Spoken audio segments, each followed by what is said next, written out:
Hello, everyone! Ikeda, Yamada waking up in heaven with 3 cute and curvy slave girls getting comfortable in the morning. After an intense session, Ikeda is reminded that he has to go to work in the morning as well. That's when he realizes that he's been entertaining his intrusive thoughts a bit too much, and he actually has to earn his living. Now, we see him in a potion store as he welcomes his customers with his slave girls standing right behind him. It turns out that his potions are quite famous, as the customers ask him for a wide variety of potions, right from thawing potion F to recovery potions D and E. One of the slave girls, named Kania, is told to get some of the spare potion from the back. But then a beast girl says that she will get it done since she is already close to the room. Our hero is glad to see his slave girls enjoying their work, and then he takes a look at all the recovery potions he has in front of him. Ikeda shows us that there are lots of combinations to work with, as you can also use detoxification potions. After taking a look at all the potions he has made today, Ikeda is happy with the final products, and is sure that he will make a good sale today. Then, he introduces himself to us and states that he is in the fantasy world of Borginia. Of course, there's a lot more to this story than just running a small shop, so Ikeda reveals that he has been hiding a secret from everyone in this world. Not too long ago, he was a regular store clerk at a shop back in his original world of Japan. However, one fine day as he got done with his shift and returned home, he saw someone standing right in front of him. It was a goddess who was cuter and curvier than any girl he had ever seen his entire life. This goddess's name is Uranius, and her looks were more than enough to freeze our hero. Suddenly, he found himself inside an unknown space, which was completely blank and white. He panicked for a bit and wanted to know where he had been brought to. Uranius calmed him down by saying he was selected to be reincarnated in another world, and this was something which was quite popular at the time. She then asked Ikeda if he would like to go to another world, but her saw only 2 things in our hero's mind back then. Uranius realized that Ikeda was filled with intrusive thoughts at the time, so she took his blank staring as a yes and proceeded with the reincarnation. She also said that she would give him some skills as a parting gift, and he could use that to survive in his new world. Ikeda had no idea what the goddess meant at the time, but then he felt an odd sensation and suddenly found himself inside another world. Of course, this was a completely new environment for him, but since he was quick to adapt, our hero did not face too many hassles while adjusting to his new world. His nerd skills helped him to identify precious metals, and then he focused on the skills that the goddess had blessed him with. These skills included potion making, appraisal, storage, cleansing, and language comprehension. This was a bit too much for him to handle at the beginning, but luckily for him, the townsfolk helped Ikeda out and even gave him a room at an inn. After some complex calculations to help him understand the yen and coin conversion rate, Ikeda realized that since he had 16,000 yen in his pocket, he had a decent collection of gold, silver, and copper coins. One night at an inn was roughly 1 silver coin, which translated to 1,000 yen, which meant that he could live comfortably for a few days. The important thing was to check out his status, so he opened his stat bar instantly to assess his skills. Sadly, he did not have much to brag about as a combat hero. The goddess did not bless him with any magic or fighting skills, so Ikeda was essentially a weak boy. He could not become an adventurer, but he could definitely make something work out of this whole situation. Ikeda figured that he could use his potion skills to make and sell potions in this world, but he had no idea what the pricing was for these potions. In order to understand this side better, our hero decided to ask questions around town and try to use whatever he could get. At first, he tried to buy bottles and potion F samples to get an idea, and he was also told that the prices of these potions were ranked.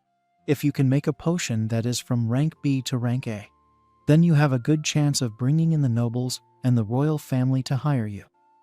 Ikeda did not want to start off with potion B, because that could put him in a tight spot if anyone were to ask him for bulk production. The best way forward was to make potion F, and that's exactly what he did.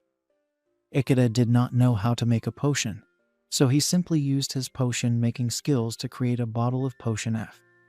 It worked out nicely, so our hero continued to make potions day and night, till he finally had a good collection to boast of. This did take a lot of effort and energy, but the main thing now is to sell these potions. Ikeda is not exactly a businessman, so he needs to get more acquainted with the ways of selling in this world. In order to do that, he decides to visit a marketplace, and he is shocked to see the kinds of people walking around over here. This is the Guild of Commerce, but he can't find much of use just yet. Of course, the scenery is beautiful and the girls are curvy, but it's important not to get lost in intrusive thoughts right now. Ikeda is called to the reception and greeted by an extremely curvy babe who has soft pillows the size of his head. As expected, Ikeda can't really take his eyes off the goods. After he comes back to his senses, our hero tells the reception girl that he would like to open a stall. She asks him for how long he would like to do it, so he figures he can do a trial run for a day. The charges for the same are only 1 silver coin, so it gets Ikeda thinking about how seriously he can take this hustle. The girl with the soft pillows says that our hero can choose the area he would like to lease as well, and he can also get an area that gets a lot of pedestrian traffic.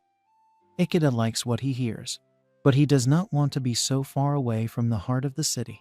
This is fine for the reception girl, and she decides to grant the permit for a day. Once again, Ikeda can only focus on her soft so he does not pay attention to anything she says. Eventually, the pillow girl says that our hero is all set to start his own stall, and he says that he will do his best for her and her soft pillows. This meeting with the pillow girl actually makes Ikeda realize that this world is filled with tons of cute and curvy babes. Our hero believes that he might have come here for money, but he has a whole new world of possibilities due to the pretty girls that seem to be available in abundance. This has given him the motivation to do even better with his stall. With that, we see Ikeda sitting at his stall with a set of potions. There are not a lot of people in this area, but that is fine for Ikeda because he knows his potions will definitely sell. Of course, he'll have to be patient, but he eventually starts to doubt himself when nobody shows up to buy anything from him.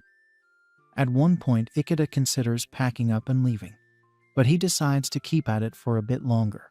More time passes by, and he starts starving as he has not eaten anything just yet. But then Ikeda finally sees some hope when a couple of men come up to him, asking if his potions are for sale. Our hero is a bit nervous, but ends up answering the query because he does not want to mess this up. The men are shown to be adventurers, and they ask Ikeda if he has the recovery potions C and D. They are in luck because our hero does happen to have 2 C potions and 6 D potions. The men ask him to sell all of them, and this comes as a bit of a surprise to him. Anyway, Ikeda sells the potions and celebrates the fact that he has made some money today. That's when he learns that the adventurers are very impressed by what they see in his potions, as they do not seem to contain any impurities at all. They even discuss that these potions could sell for a lot more, and this makes Ikeda a bit interested. The men talk about how they don't like to drink potions very often, since it is important to stay focused when you're going out on adventures.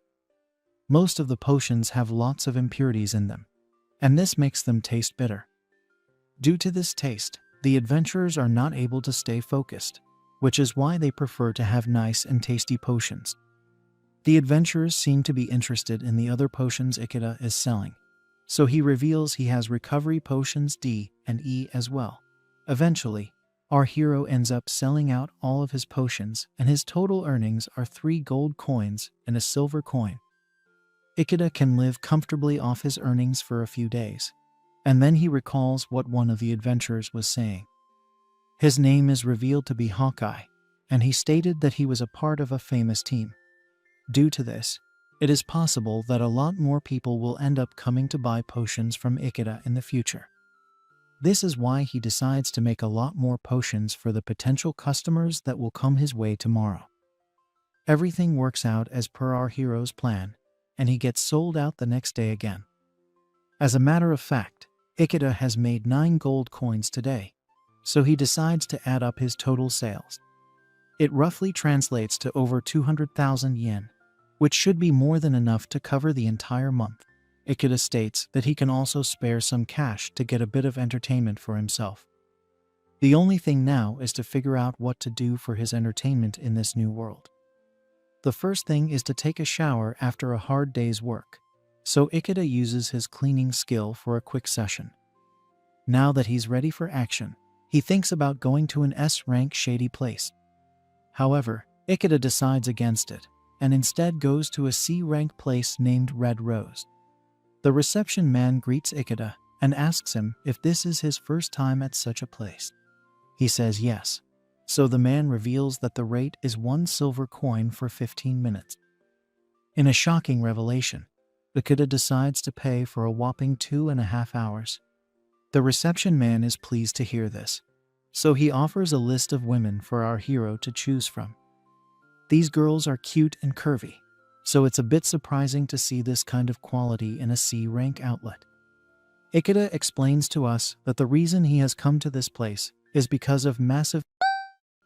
The thing about this world is that they look at some as extra fat, which is why C-rank girls have the best bodies. Thin girls are seen as a rank and S-rank beauties.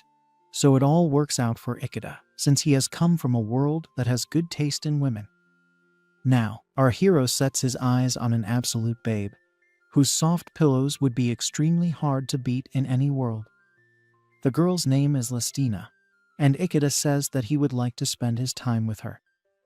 The reception man says that he will make sure to send Listina over to Ikeda's room. And it turns out that our hero had actually set his eyes on her right from the very beginning. He was actually on the entertainment district when he found Listina as she was standing on the other side of the display window. He could not take his eyes off her because there is no woman who could match up to her good looks. Back to the present. Ikeda is ready to finally spend the night with Listina. He is very nervous to go ahead with this, but then he reminds himself that he is not the same man he used to be in his previous life. Our hero makes a potion and drinks it to help himself, after which we see his stat bar, which has some really impressive numbers. Suddenly, our hero hears someone asking to enter the room, and he turns around to see the gorgeous Listina in front of him. She thanks him for his request and says that she looks forward to spending her time with him today. Things are about to get really hot and heavy for our hero, but he needs to be up to the task. Listina calls out to Ikeda by his name, and her curvy body is looking more and more attractive to our hero with each passing second. After all, she has beautiful, silky silver hair and burning red eyes. Listina is a little sweet and lush as well. But the most important thing is that Ikeda can see 20 rounds in 45 minutes. This is a miracle, even blessed with an immortality skill and massive size. Our hero also wonders if this is because of Listina, as she has an amazingly curvy body that's smooth as also came in handy, and she seems to have a lot of sweet spots. Listina seems to have fallen asleep after such a strong session, so our hero wakes her up. She realizes that she is not being professional, so she says sorry for passing out. Ikeda tells her it's fine because he has been satisfied by their session. He proceeds to offer Listina a drink and wants to know if she would be interested in having it as part of an experiment. She does drink it and senses a lot of new energy entering her body, much to her amazement.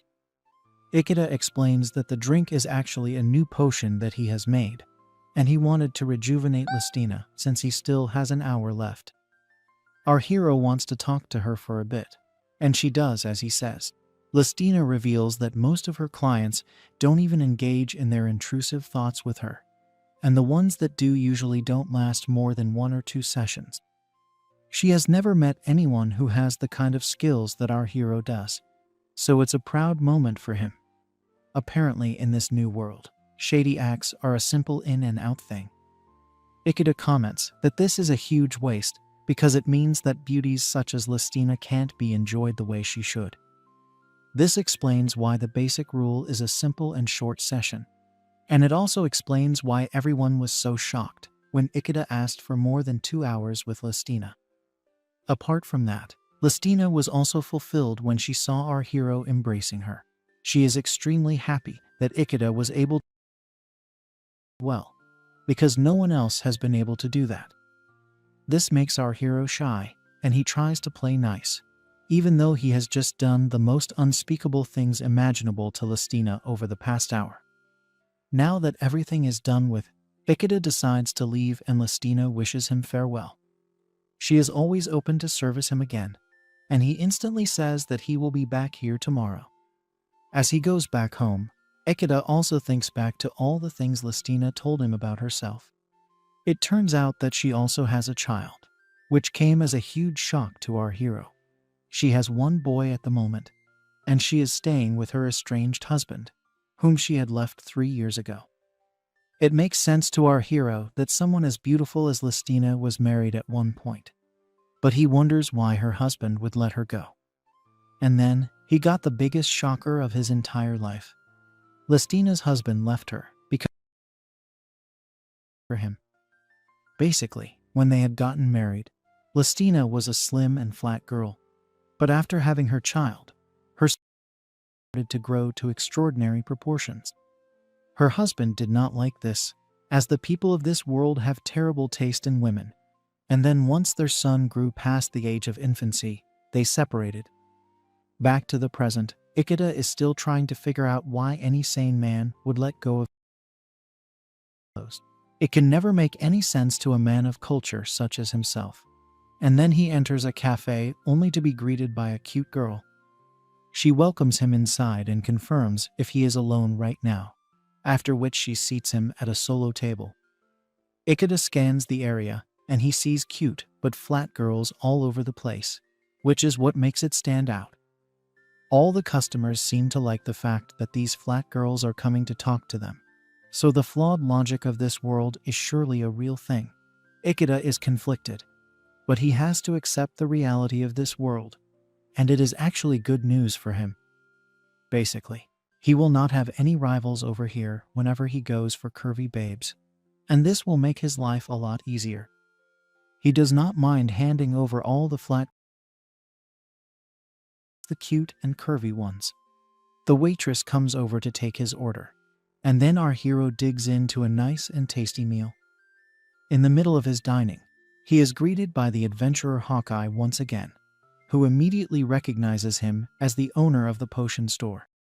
He wants to sit with Ikeda, and our hero senses something promising, so he allows Hawkeye to have a seat. The adventurer tells Ikeda that he has a favor he would like to ask of him, but it's a bit too ambitious. He has bought tons of potions from Ikeda in the past, but now he wants him to make something that is of an even higher grade. Ikeda wants to know exactly how high of a rank Hawkeye wants his potion to be, and then he learns that it's because the adventurer wants to go deep into the dungeon. This makes sense, because the monsters of the dungeon only grow stronger and stronger with each level. Hawkeye will definitely need a better potion if he is to recover from all the damage he will be taking there. Ikeda is in two minds about this right now, but Hawkeye is not going to leave till he gets a yes. On top of that, he would also like to see some strengthening potions and antidote potions. This is clearly a lot to ask from someone like Ikeda, who has only just come to this world. Our hero lets Hawkeye know that this is going to cost him a lot of money, but he counters that these potions will save his life, so any price will be a small price to pay for that. In the night, Ikeda gets to work and comments on how being an adventurer is a very lucrative position. As he prepares his potions, our hero tells us that he does find dungeons to be a bit fascinating. He likes the whole idea of fighting monsters and stuff, but since he does not like pain, he would much rather just sit here and make potions all day. He admits that he has avoided making high-rank potions as it may draw the wrong kind of attention towards him. And the one time he actually tried to make one, he had failed. For some reason, the word potion does not seem to work on the bottle, which means that Ikeda will need to try something else. After some serious efforts, Ikeda notices that he has made potion B, which is a lot stronger than potion C. He is a bit confused as to how he was able to do it now when he had failed just yesterday trying to do the exact same thing. Ikeda is genuinely curious as to how he was able to do this. It could be that he has leveled up, but it's not like he's fought any monsters till now. Something has to be different about him today that has enabled him to make a stronger potion. And that's when it hits Ikeda that the only change in his body today is that he has engaged in shady acts with Listina. Either way, he has still not made something as potent as Potion A, so he might try something different tomorrow. The next day, we see Ikeda touching some caterpillars of this new world, and they are a lot larger than the ones he had seen in Japan. He seems to be a bit too excited about his new life, as he also spends his time touching the walls of another world, and also seriously breathing the air of another world. His eyes also seem to fall upon another heavenly sight. And it's good to know that cute girls have the same dressing sense in this world as they do in Japan. Ikeda seems to have a thing for the girl he has just seen, but it could be because of the clothes he just saw by accident. This is all it takes to remind him of Listina, and then Ikeda's intrusive thoughts take over him again.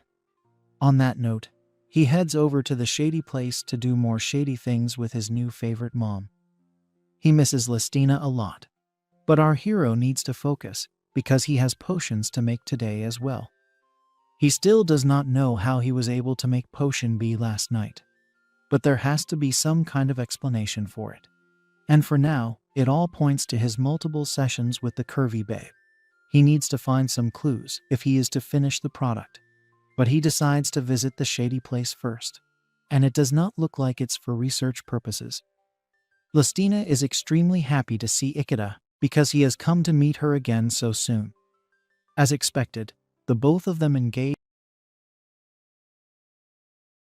and even Listina is shocked by how extreme our heroes go. After their intense session, Listina asks if Ikeda has more work to do, and that's when he realizes that he has to make more potions today. Our hero says goodbye to Listina and laments the fact that he has let his intrusive thoughts win once again. He has to make more potions as soon as possible. But it is starting to get darker and darker with each passing moment.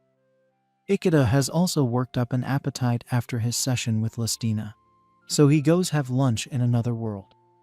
He enjoys his meal to the fullest, and then he rushes back home to make more potions. To his surprise, he notices that he is now able to make Potion A, which is a lot stronger than Potion B. Ikeda still does not know how he was able to do this, and starts to think of possibilities other than Listina. None of that matters to him anymore because the important thing is that he can make both Potion B as well as Potion A. Since he has been able to make it once, he will be able to do so over and over again like a piece of cake. Now that he has his bases covered, Ikeda needs to do what Hawkeye had asked him to do, which was to make an enhancement potion. He succeeds in doing this, and the next day, Hawkeye is stunned by the quality on display. He lauds our hero and says that he knows how to make some seriously good potions. Ikeda is just glad that he has a happy customer, and he gets paid for it handsomely. It's a good day for him, because apart from whatever he sold to Hawkeye, Ikeda ends up selling out yet again. Nowadays, he has become so popular that his potions sell out within the middle of the morning itself. It's a big deal that celebrities are also buying his potions, and Ikeda is very grateful for it. With sales going so well, our hero will get more time to make more potions, and he can also sneak in another shady session with Listina. The most important thing for a fellow adventurer is to do some research, so a person in a knight's armor explores Ikeda's store, since it's the one that Hawkeye and his friends usually visit. Our hero also notices the knight standing there without saying anything, and he starts to assess what he sees, but then he notices something that stands out. It appears as if she is a woman. Normally, a person would ask the knight some questions, but Ikeda is a different breed of simp as he finds himself at the shady place once again, and he is greeted by the reception man with a bright smile on his face. He knows Ikeda by name now, and he also knows his usual demand. It turns out that Ikeda is now booking Listina for 6 hours rather than 2, which means that he has turned into the ultimate simp. As he enters the room, Listina gleefully hugs him, as if her new husband has come back home. These gestures start to make our hero feel some kind of way towards the curvy babe, and he does not want to let her go. Now, it's time to go to their bed, and Ikeda can only think about how cute and pretty Listina looks when she smiles at him. This time, Ikeda wants to start off slow, so he asks Listina for a kiss, and this kicks off yet another shady session within the same day. After a fiery session, Listina says that she had no idea lips could be locked this way. She is really glad to have met our hero, and then she suggests trying something new with him. So there's no way Ikeda is going to say no to that. The sensations are way too good for our hero to resist, and he compliments Listina on how the curvy babe also thinks about how Ikeda is a sweet and gentle man. Ikeda says sorry for spraying too much water, but Listina says that she actually enjoyed it as it tasted like nectar to her. Such talk will make any man of culture lose his mind, and that's exactly what happens to our hero as well. Animal and decides to give her a nice session. She tells him not to push himself, but he is as eager as he acts that simply cannot even be illustrated. Listina is extremely tired from her session, and Ikeda realizes that he has exhausted her a bit too much, so he offers her the recovery potion. She recognizes it as she has gotten used to the energy boost, and even Ikeda confirms that it is a potion he makes for his store. Listina is as good as new after drinking the potion, and she asks Ikeda how such a thing is possible even after doing time. Our hero reveals that it's thanks to Listina that his sales are going higher and higher, and he feels even better having told her about it. Such things motivate Ikeda a lot, and Listina starts to blush over what she hears. It's time to go home and get ready for work. But before he leaves, Listina wishes him all the best as if she is his wife. She also says that he can come and visit her if he feels tired because she will be there for him. The only thing on her mind is treating Ikeda well and making him feel better, which makes our hero blush. Listina asks Ikeda to come and visit her as many times as he wants if he wishes to get spoiled, and it makes his whole face go red. The curvy babe finds this amusing, so she lets out a slight giggle and asks if he would be up for such a thing. Ikeda comments that a formerly married woman's nature is very comforting, and due to this, he is inclined to say that he will surely be back for more. The next day, Ikeda is set to sell out his potions once again, and due to Listina's motivation, he had gotten fired up and made a whole bunch of potions in the night. The customers come rushing towards him as expected, and our hero has no complaints about that at all.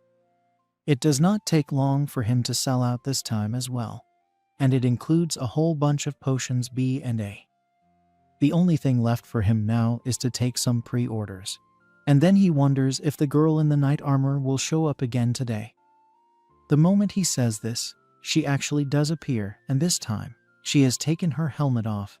The girl has a stern look on her face as she mentions how Hawkeye keeps talking about Ikeda's store. She asks for some potions, but Ikeda tells her that he's sold out for the day. The night girl finds this amazing since it's not even noontime right now, so she decides to make an appointment for tomorrow. This is good news for Ikeda, so he makes the appointment instantly. The next day, he thinks about how he had doubted whether the night girl was an actual girl, but now he has the confirmation he needs. She eventually shows up and says sorry for keeping him waiting, but Ikeda does not have an issue with that. The night girl's name is revealed to be Rilia, and after some small talk, our hero declares her to be cute as well. Rilia's order turns out to be a big one, as she needs 20 potions of recovery, detoxification, and enhancement. Ikeda hands them over to her, and she decides to have a taste instantly, much to his surprise. Rilia starts drinking the potion, but she does it in such a way that Ikeda's intrusive thoughts kick in instantly. He tries his best to control himself, And then Rill thanks him for the great quality. Not only do the potions work fast, they also taste amazing. So Rilia is grateful to have gotten such a great deal from Ikeda. He is just happy that another pretty girl is in his favor. But then Rilia says that she will drop by later if he will allow her. He clearly has no issues with this. And then we learn that Rilia isn't a rank adventurer. Even the girls admire her beauty. And our hero seems to have known about this since he spoke to other people about it. As expected, the men mainly spoke about it. But even Ikeda would not mind that as Rilia is really famous. He does not know how a rank adventurers engage in shady acts. But he would definitely like to see how Rilia's face changes when her... Of course, Ikeda has Listina. So he decides to stop thinking about Rilia. And then he heads off to the shady place for another lengthy session. However, he is shattered to learn that Listina has taken some time off from work. He asks the reception man if it's something serious, but he says that it's just a light fever, which is why Listina wanted to get some rest. That might be a bit reassuring for Ikeda, but his mind was already set on doing it. And now his dream has been broken. The reception man tells Ikeda that since Listina is on a break, he would like to offer another girl to him today. He pulls out a whole catalog of girls, and he insists on enjoying them as they have similar features to Listina. Ikeda does not know what to do here, but the reception man insists on taking a new girl because he would like to show his gratitude to our hero. After all, he has given the business a lot of money ever since he first came here, literally and biologically. Ikeda is not too sure of the women being shown to him. But then he sets his eyes on a certain babe named Mile Kania, whom we had seen right at the start in Ikeda's heavenly future. The reception man proceeds to show off Kania and her assets to Ikeda because he knows exactly what our hero likes. After he completes his sales pitch, the reception man says that Kania is available at this moment, so Ikeda should definitely try her out. Our hero figures he might as well go ahead with her. So he books a session for 2 hours, and the reception man gets her ready as soon as possible. Later, as Ikeda waits in the bedroom, he is greeted by Kania, who thanks him for choosing her today. She is quite cute and curvy as well, which means that Ikeda will not miss Listina that much today. After running a quick scan, Ikeda can see that Kania has big eyes and a weepy face. She also has a slightly thicker lip when compared to Listina, and her blonde hair really complements her blue eyes. The main thing though is her body, and it's exactly how Ikeda likes it. He figures he is going to be just fine with the new girl, and she decides to help him get more comfortable. She proceeds to take a look, and just like Listina, Kania is also amazed to see the size of his trunk.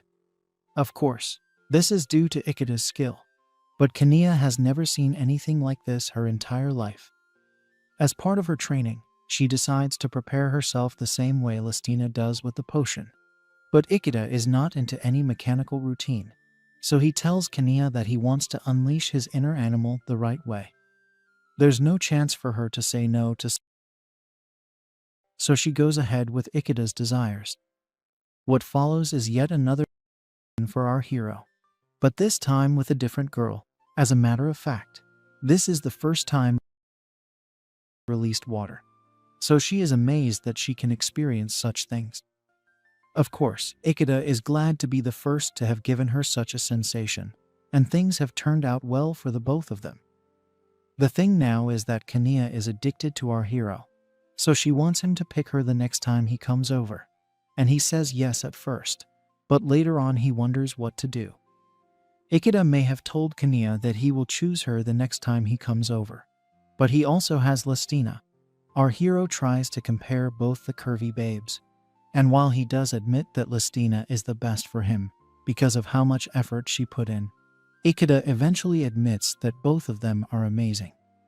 He does not want to let go of either girl, so he wonders if he can make it work with the both of them. The next day, it's time to sell some potions again, so Ikeda prepares his stock with his storage skill. Once he is done with the storing, he sets out of his inn and greets the inn owner on his way out. Ikeda is sure he can make his way around this new world, and he thanks the goddess for blessing him with such useful skills. Now, since he is selling so many items, it is but obvious that he will end up having tons of customers as well. Due to this, Ikeda may start facing issues by getting cramped for room, so he needs to figure the right way to expand his business.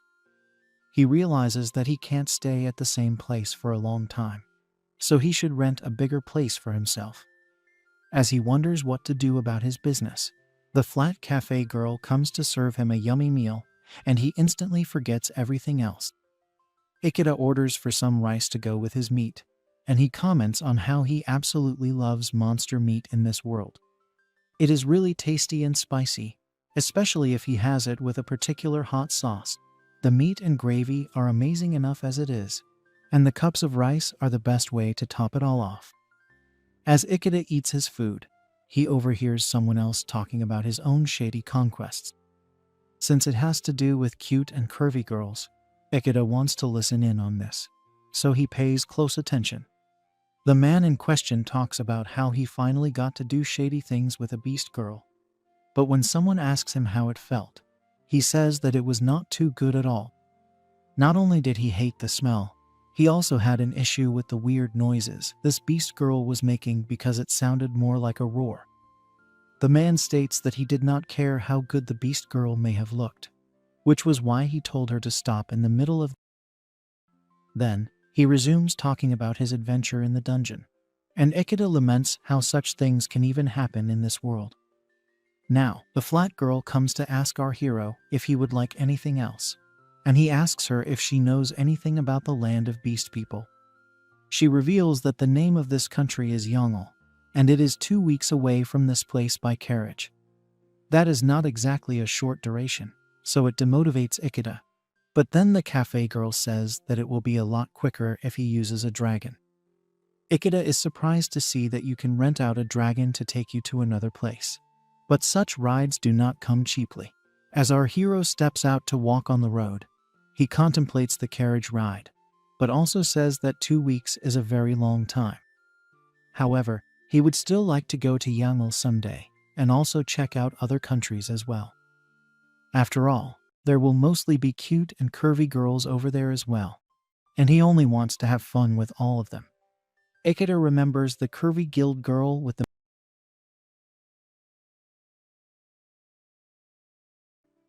Now that he's done with work and had his dinner, Ikeda goes to the shady place once again and books a session with Kania. After a water release session, our hero thanks Kania for being the sweetest thing he has seen today. On the contrary, she thanks him as well for showing her a whole new world of pleasure. This is also because our hero is the only person who compliments her body, and then the two of them engage in many more shady. Ikeda promises to come back to Kania soon, and then he bids her farewell. He has not even prepared a single potion yet, so he needs to take the rest of the day off. But he also has to figure something about his house if he is to make moves in his work life. Now, he heads over to a realtor named Calver Real Estate, and he is greeted by a cute and curvy girl yet again. She asks what Ikeda is here for, and he says that he is looking for a house. The curvy babe wants more clarity on what our hero wants, so he explains that he would like a nice space where he can live, while also operating a store from the same place. He would like this house to be close to his usual spot and also at a reasonable price. So the girl starts her search. She provides him with an option, which is a 2-story building with the first floor being a nice space for a store. Ikeda likes the professional nature of the houses, but he notices that the rental rates are very different. It turns out that one of them is on the main street, while the other one is off it, which explains the price difference.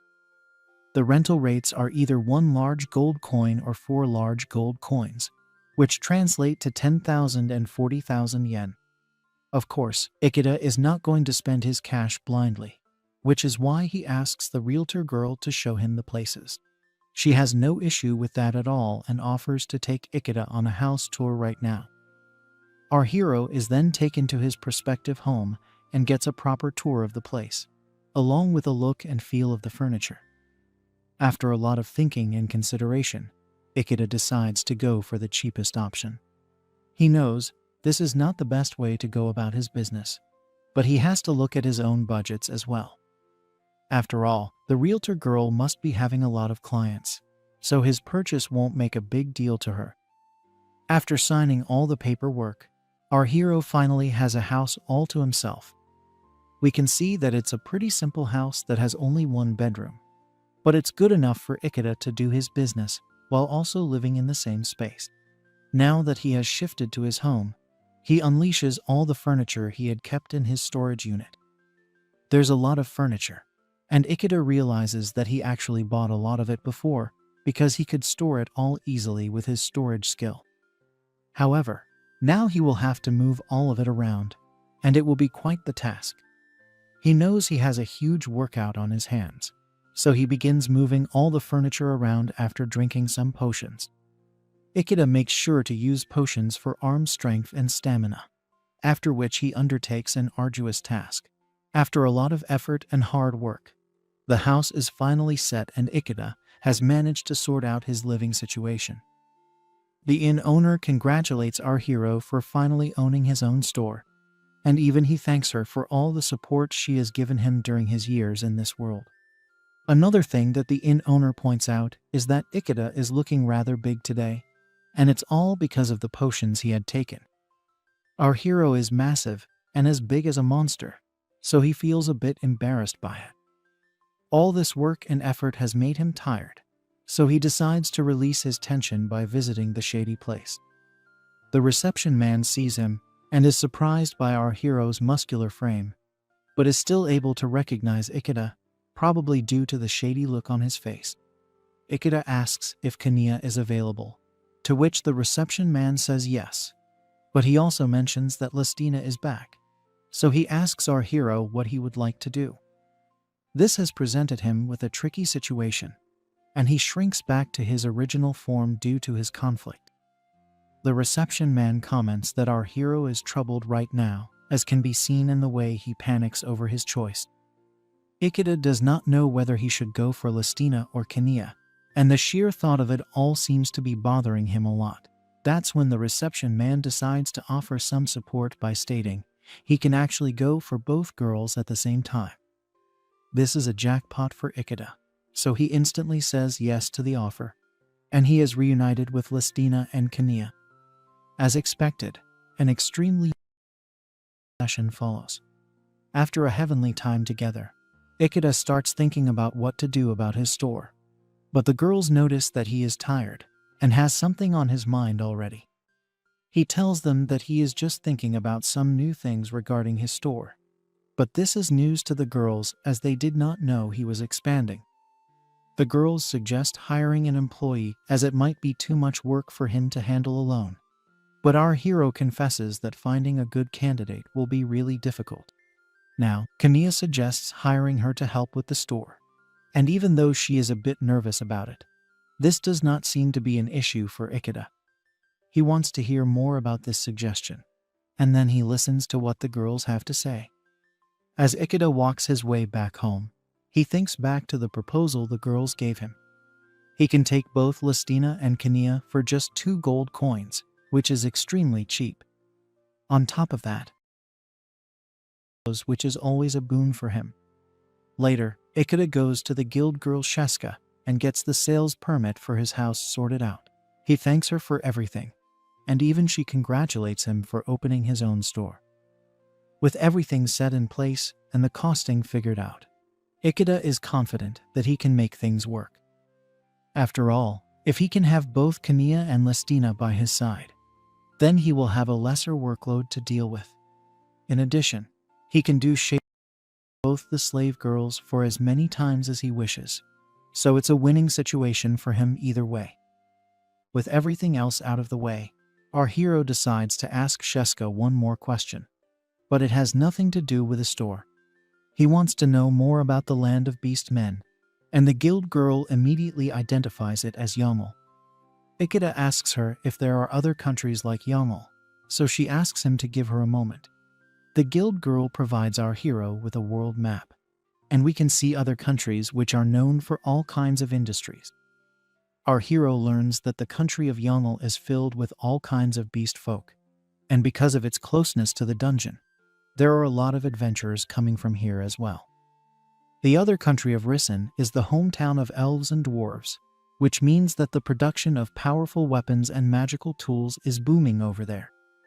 Now, the country of Pyrocania is known as the land of the demons, but this place has been sealed off since the wars of the past, so there is not a lot of information about it.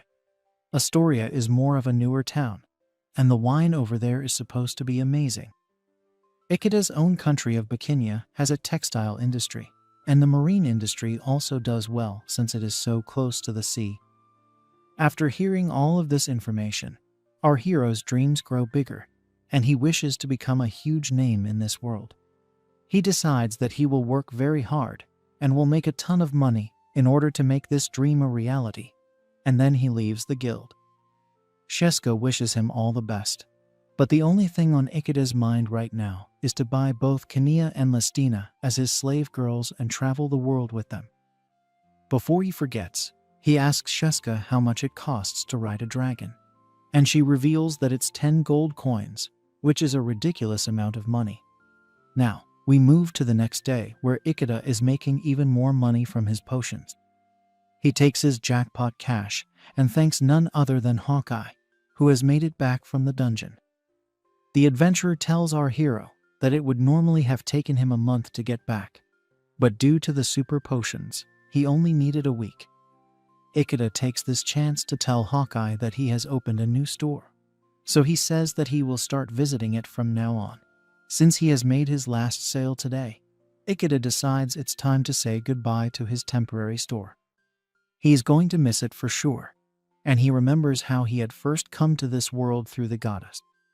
He would have never imagined that he would make this much money from selling potions, but things have been good for him. He has saved up so much money that he can last his entire lifetime along with Kania and Lestina with this much. Now, it's time to claim his slave girls, so he goes to get them from the shady place. They have been waiting for him, and Ikeda makes the payment to the reception man, who was actually the manager this whole time.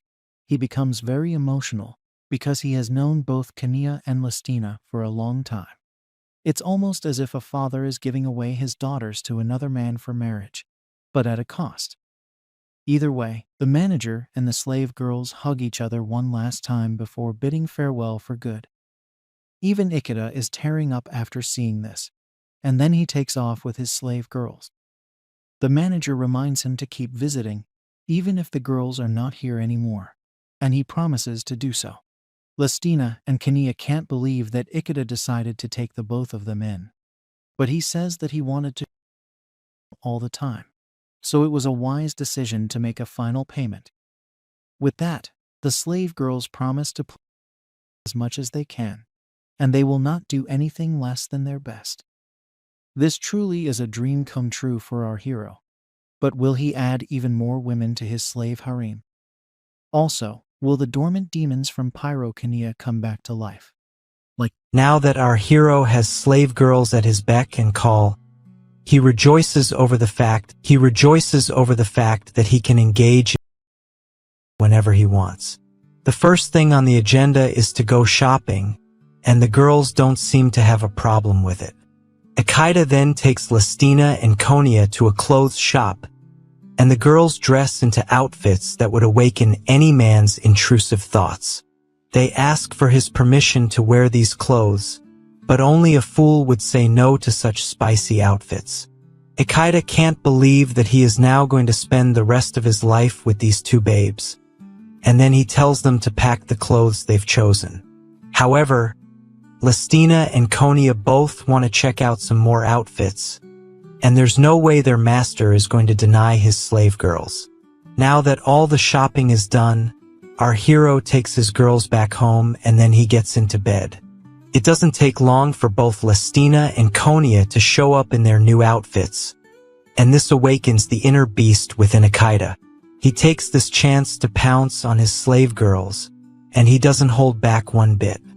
The feeling is mutual as Lestina and Konya both tell him that they want him to make them feel pretty again. It does not take a lot of guessing for anyone to realize that the acts that happened after this were indeed too shady.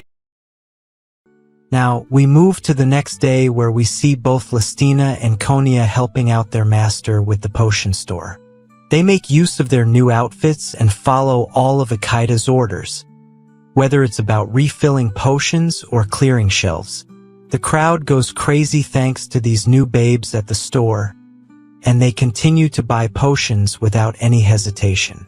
Isekai'd does not have a problem with this because it only means that he's going to make a lot of money. After all the purchases of the day, both Lestina and Konya drop to the floor because they too are overwhelmed by the massive demand they saw today. They look at their master and comment on how successful he is. However, he tells them it's no big deal and then gets them up on their feet. The triple couple takes a break by having a quick refresher, and then they breathe a sigh of relief. Lestina and Konya can't believe how amazing our hero's potions are. And on top of that, Isekai'd is able to create them quite easily as well. Their master decides to show off by instantly making yet another potion in front of them, and the slave girls applaud him for his skills. They wonder if this is how you make a potion, but Isekai'd tells them that there are different methods depending on the person. This actually makes him realize that he has a pretty cool trick up his sleeve. However, he has to make sure that it does not get found out by any bad guys. Now, the slave girls ask their master if he can really make any kind of potion, and this leads him to say he believes so. The girls are glad to hear this, and then they ask him to make a potion for them as well. Isekai'd wants to know what kind of potion they want, and learns that the slave girls want a potion which will make them slimmer. By slimmer, it can be assumed that they want their soft, but this would be a nightmare come true for Isekai'd. He immediately says no, but this confuses the girls as the common fantasy is to have slender girls in this world. Lestina and Konya are a bit disappointed, but Isekai'd tells them that this is for their own good. He then states that he finds his slave girls attractive just the way they are. He does not want them to change and encourages them to embrace their bodies. His words are so intense that the hearts of these girls melt instantly. The both of them hug him tightly and say how much they love him. But of course, our hero did not give this speech for the sake of body positivity. The fact of the matter is that he likes thick girls and he cannot lie. Even other brothers can't deny it, and when he sinks into the soft Lestina and Konya, the smile on his face says it all. His heavenly experience goes up a notch now, as both girls say that since he loves their bodies so much, they will serve him now. Once again, it can be safely assumed that a whole series of lewd acts this scene. Life goes on like this for a while, as Isekai'd continues to make a lot of money while his slave girls help him with the store as well as the house. Isekai'd can't stop smiling as he has finally reached the pinnacle of his life. Thanks to both the girls, he can now focus on increasing his potion production and sales without having to worry about expenses and maintenance. Now, Konya serves him some tea and Isekai'd says that he wishes he could live like this forever. Having said that, there is one thing he wishes to do, and he asks Konya if she can run the store in his absence. She says yes immediately, but also asks if he is planning to go somewhere else. Isekai'd says yes and admits that he has recently been thinking about a country known as the Land of the Beasts. It's the same place he had heard of before, and now that he has the money, he wants to explore the area. The slave girls agree to take care of things while he's gone, and then our hero embarks on a dragon flight. He takes a look outside the window and comments on how Bijotachi is already so close in just a little time. The dragon pilot asks Isekai'd how he's liking the flight, and he only has good things to say. After all, this dragon flight will be completed in only 3 hours, whereas a horse carriage will take at least 2 weeks. Ichaicha says that he doesn't mind a horse, but dragons are the best and he has always wanted to ride a dragon. This is understandable as his own. Our hero continues to praise the view and the dragon, so the pilot thanks him for his kind words. It doesn't take long to reach the land of the beasts, and it clearly lives up to its name as can be seen by all the beast people living here. The name of this place is Yengal, and Ichaicha can't get over all the people he's seeing in front of him right now. He's getting excited simply by virtue of being here, but now that he's arrived, he will need to get his hands on a map. He asks a beast girl for help, so she redirects him to the right place, which is a cat building. We see a cat man welcoming Ichaicha to Yengal and tells him that he will need to get through some entry procedures before moving forward. Once he gets done with that, our hero is given a map and then he sets out on his journey. After a bit of looking around, it becomes evident that soft pillows are not popular in this country as well. In a way, it's good because Ichaicha will not have any competition for the girls he likes. As expected, Ichaicha lets his intrusive thoughts take over, and he heads towards a shady house. Now, he meets a beast man who welcomes him into his establishment, but he looks just like the owner of the previous shady house, so our hero is taken aback. Anyway, the beast man offers a list of girls that the shady house currently has, and then he asks Ichaicha to take his pick. Our hero is spoilt for choice once again, and now he also has to choose between cute girls who have bunny ears, dog ears, and cat ears as well. Soon enough, he comes across a cat girl named Ataerareta, and her curvy body catches his eye immediately. The beast man confirms that Ichaicha wants Ataerareta, and then he gets her ready for him right away. Our hero wants to know how much time he can have with the cat girl, and he is shocked to learn that he can do it with her all the way till the morning.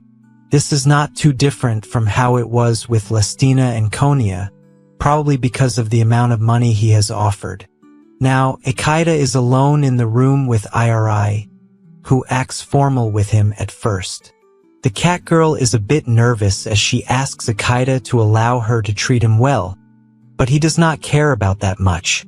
What he does pay attention to is her pretty face, red hair, and tall body. He wants Ataerareta to feel at ease with him, so he points out that she might have a problem with formal speech. Ataerareta agrees to it, although she does look a bit worried. Ichaicha then tells her that she can proceed with her normal tone if that makes her feel better.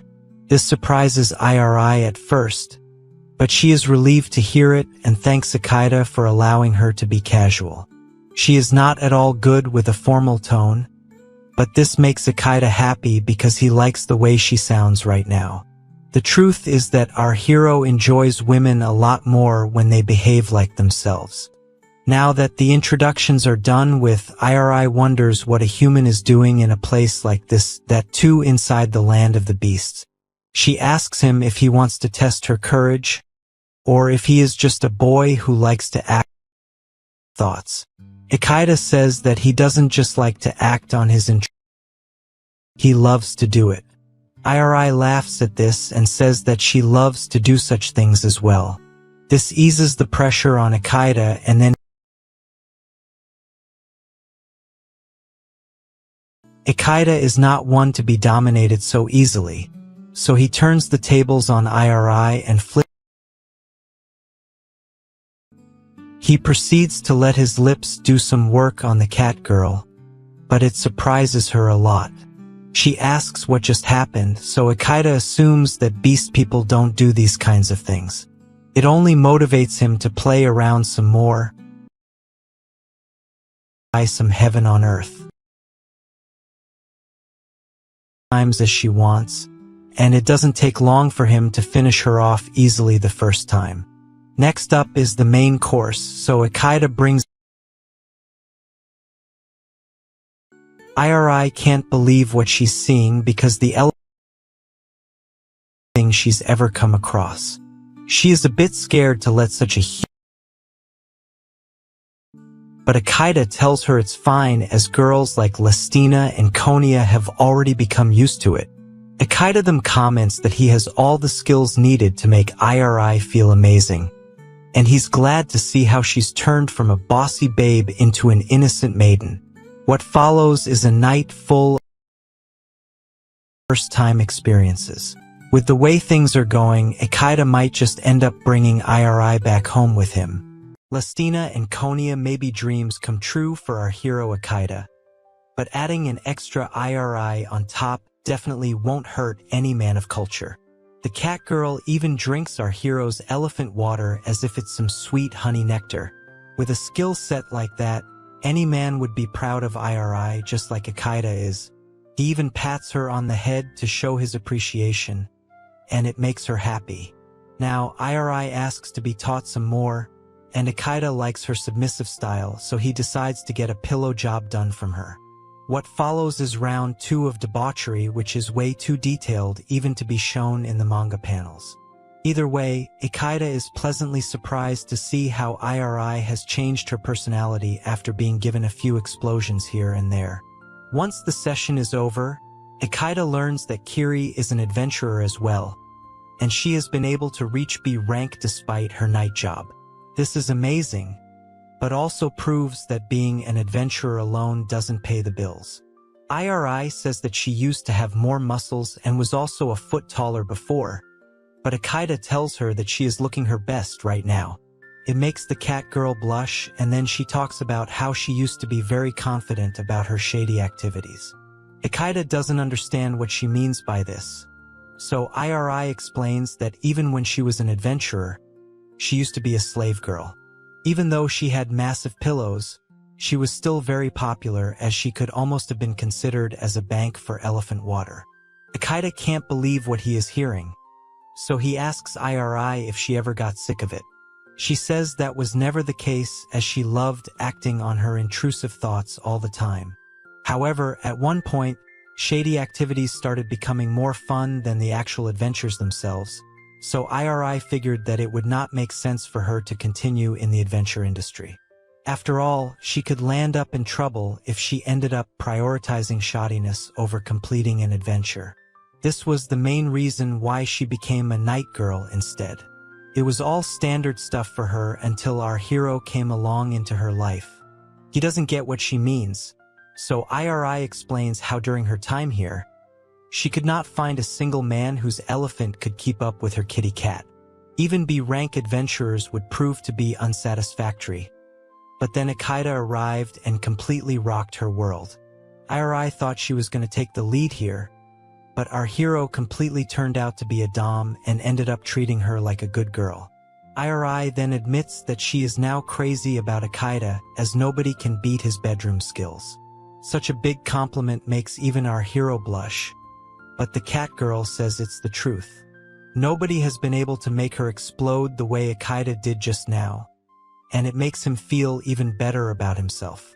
Since he has been fed with so many compliments, Isekai'd decides to give Iri another treat, and the session continues further into debauchery. After everything is done, Isekai'd decides to leave, but Iri is glowing brighter than the night sky. She asks him to come back again as she'll be awaiting his arrival with eagerness. Her own manager is unsure as to whether this is a business trick, or if she is actually falling in love with her latest client.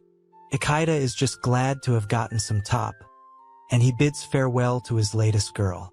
After he gets out, our hero decides to refresh himself and remains thankful of the shady house for existing. He thinks about Iri again and tells us how great she is. After all, she has an amazing body, great curves, massive pillows, wide hips, and cat ears. Plus, she works out a lot, so her body is nice and tight. Iri almost has the big sister energy, but only if you're in Alabama. Isekai'd states that she is different from Lestina and Konya, but in a good way because having more and more of the same thing will eventually get boring. After some more consideration, our hero even says that he would like to marry Iri, which means that he has caught feelings quite quickly. He suddenly realizes that he has said this out loud, so he will need to be a bit more careful moving forward. Having said that, he knows that if IRI got with Lestina and Konya, then it would be an unlimited session of fun for him. Ichaicha already starts to have all kinds of intrusive thoughts, but they can't be helped when you are a man of culture. That's when Ichaicha also realizes that Lestina and Konya are both at the same store, and he has no idea how they will react once they see him with IRI. This could actually turn out to be a disaster because girls like to have their men to themselves, and bringing in IRI could cause friction amongst his slave girls. It's still a nice problem to have, but a problem nonetheless. Ichaicha would like to be an honest man, so goes back to the store and tells his girls that he would like to bring IRI into the house as well. Contrary to what he had feared, our hero is told by both Lestina and Konya that they will be looking forward to meeting IRI over here. Our hero is confused, so he pauses for a second, after which he asks if both his girls are fine with him bringing yet another harem girl into their lives. They say that if this is something their master has decided, then it should not be a problem for either of them.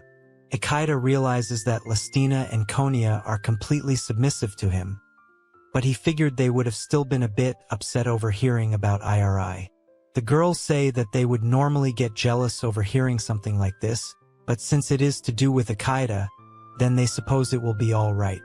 They also say that if IRI were to be here, then Ichaicha would end up giving his love to more of his harem girls. This may not make a lot of sense to modern dating, but to Ichaicha, it makes him so happy that he has tears in his eyes.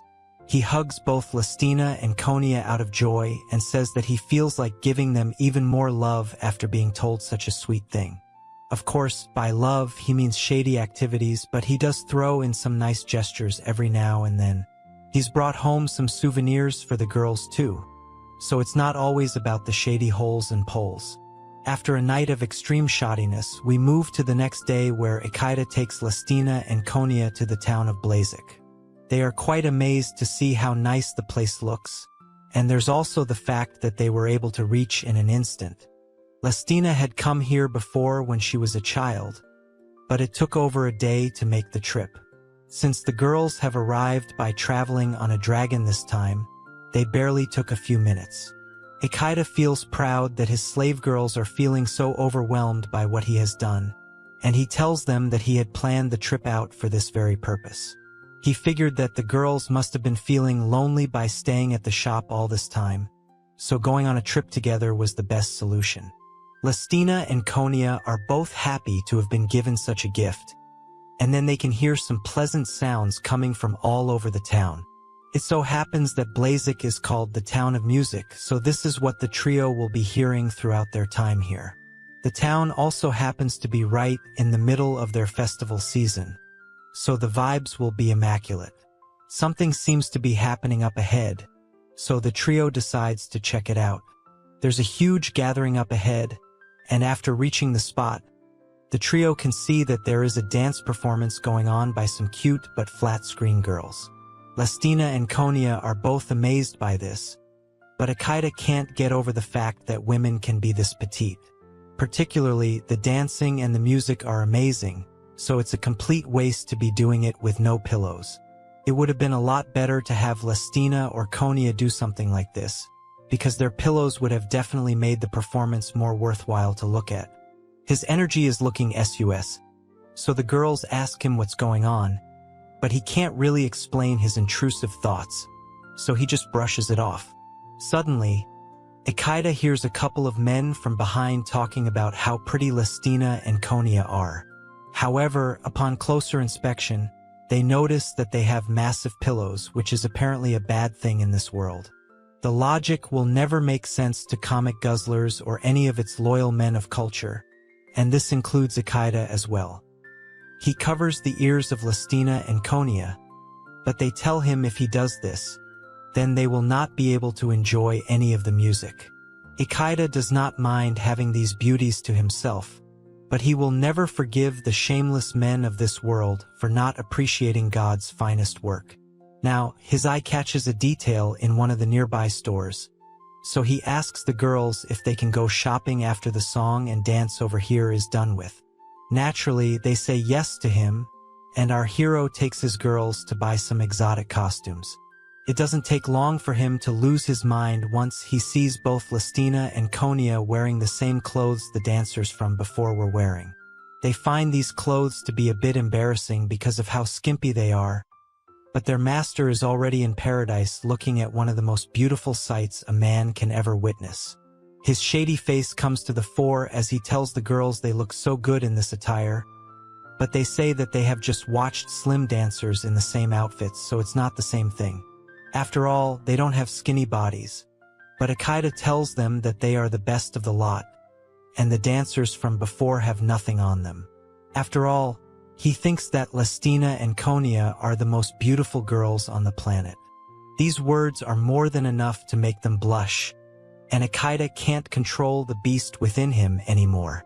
He then tells the girls that he would like to try something, but not with those outfits on. As expected, another session of unspeakable acts follows after this. The next day, both Lestina and Konya wake up tired, and they apologize to Isekai'd for completely falling asleep. He says it's fine, but more importantly, he would like the girls to try a new potion he has been working on. He has made some improvements to what he already made before, and this time we can see that the color has changed. Lestina and Konya drink the potion and notice that the taste has also changed. They are amazed to sense that the new potion is so sweet and cold, and then Isekai'd explains that he has tried to make the potion look like a sports drink in order to make it more appealing to the masses. The girls don't care what it's called, but the drink in itself is amazing, so Isekai'd is glad he can finally add a new product to his store. It's time to go home and start mass production, so the trio gets onto the dragon and then begins the task at hand. The next day, the store opens up to customers with new products, and they are all amazed by the new sports drink. Not only does this taste better than the already great potions being sold before, but they also seem to revitalize everyone drinking them. Effectively, this is exactly what a sports drink should be doing, and it's working like a charm. As a result, Isekai'd has great demand again, and the customers don't mind buying as many of these sports drinks as they can. After a hectic session, Isekai'd and the girls lament that they have sold out everything today as well.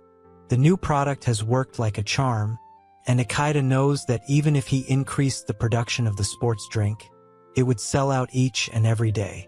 After gauging the demand today, Isekai'd has come to a clear decision and figures he should act fast. Lestina and Konya ask him if he's leaving now, to which he says yes, as he will now need an additional member for his squad. The sales today have been more than enough to prove that to him, so he hops on a dragon and heads towards his latest recruit. As expected, Isekai'd rushes to the shady house to get Iri onto his harem, but the manager tells him that she is currently with a customer right now, so he will have to wait. Isekai'd is a bit surprised to hear this, so he worries if Iri has found another man who can please her the way he did.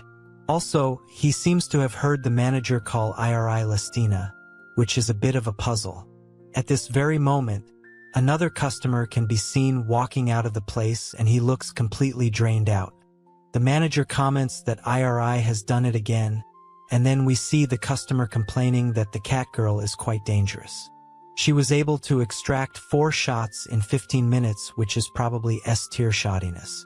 The man states that he should not have tried to test his courage today, and this is what he gets for being so naive. Isekai'd asks the manager what's going on, to which he says that Iri has been doing things like this to many other customers as well. The cat girl shows up complaining that the youngsters of today have no guts at all. She finds everyone boring now, especially after Isekai'd, so she can only get with him from now on. Seeing her makes our hero overjoyed, so he calls out to Iri but also strangely calls her Lestina for some reason.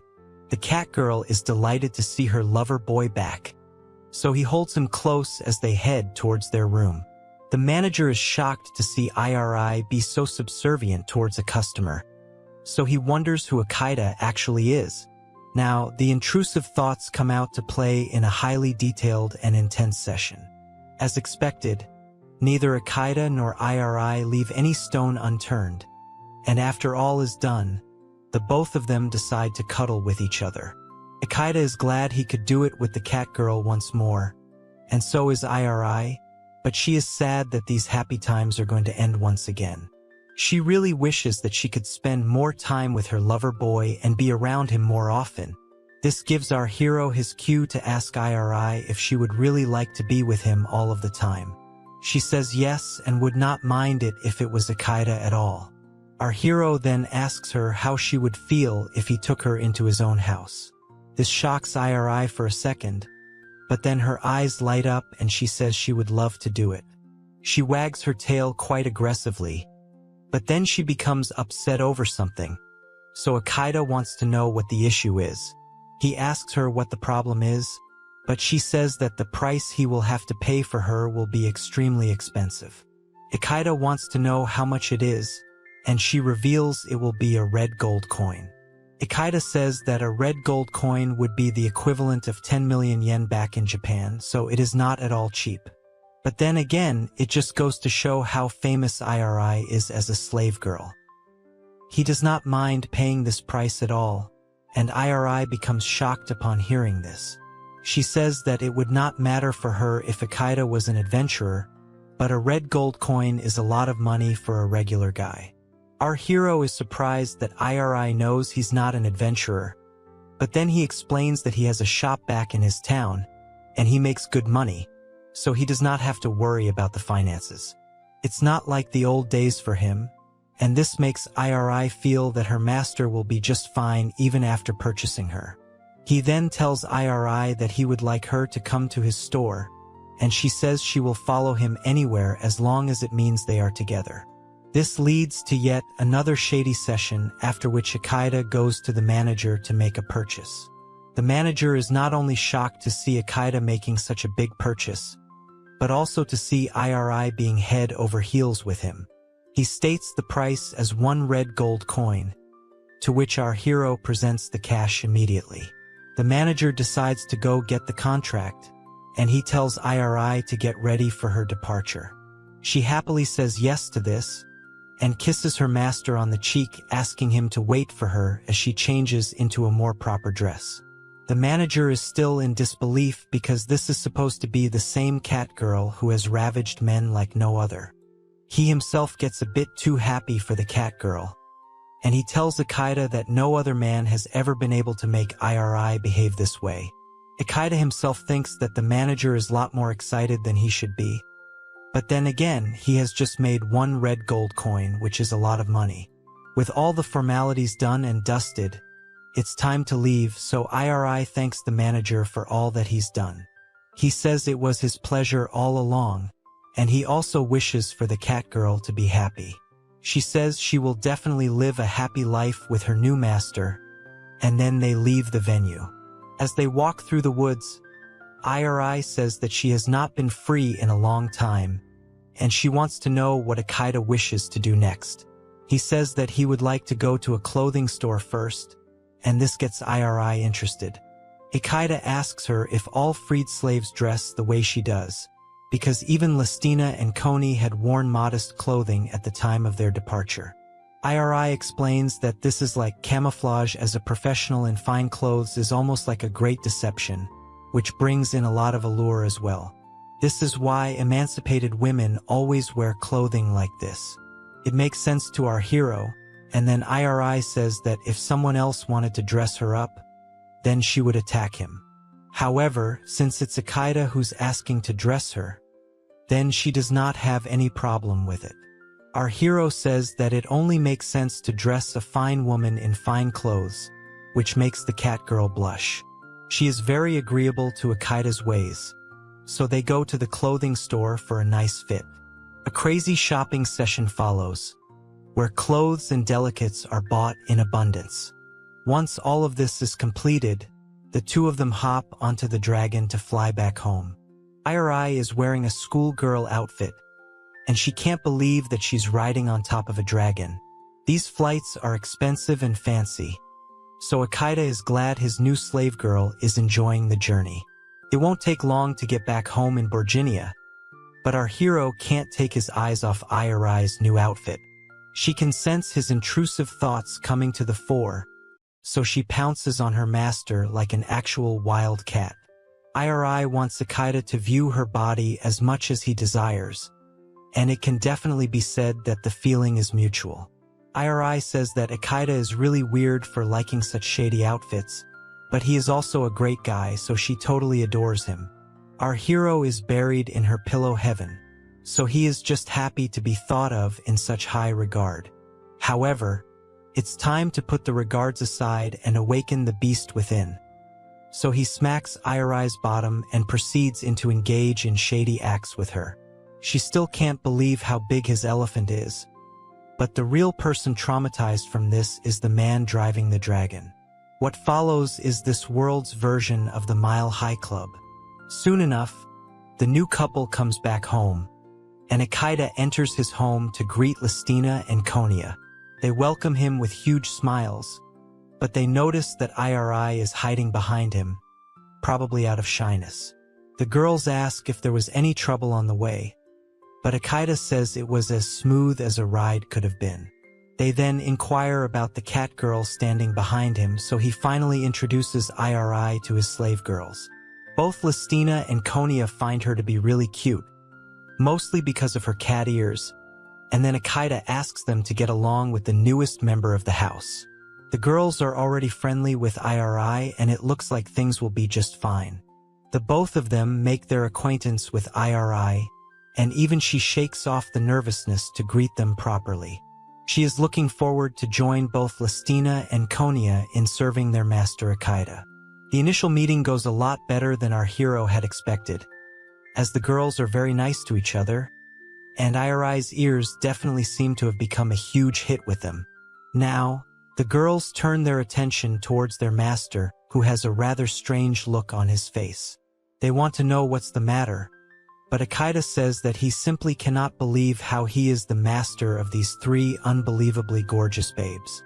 Simply knowing that Listina, Konya, and Irai all belong to him is the best feeling any man of culture could have asked for. Hearing these words is more than enough to make the hearts of all three women melt, because it's not every day that they are called rare beauties. Our hero is obviously going to take advantage of the situation, so he asks his girls if they would like to hug him. They will obviously not say no to the man they love, so they embrace, and Isekai'd is on the highest peak of his riz. Truly is an elite moment for him, but the girls are not going to stop at just that. The feeling is so soft and the smell is so good, which is more than enough for our hero, but then the intrusive thoughts start to take over. Before we even know it, the girls get busy in trying to bring out the famed elephant of their master, and he is not going to say no to such an offer. Isekai'd can't control his excitement as his elephant trunk is going in all directions now that there are so many hands playing with it.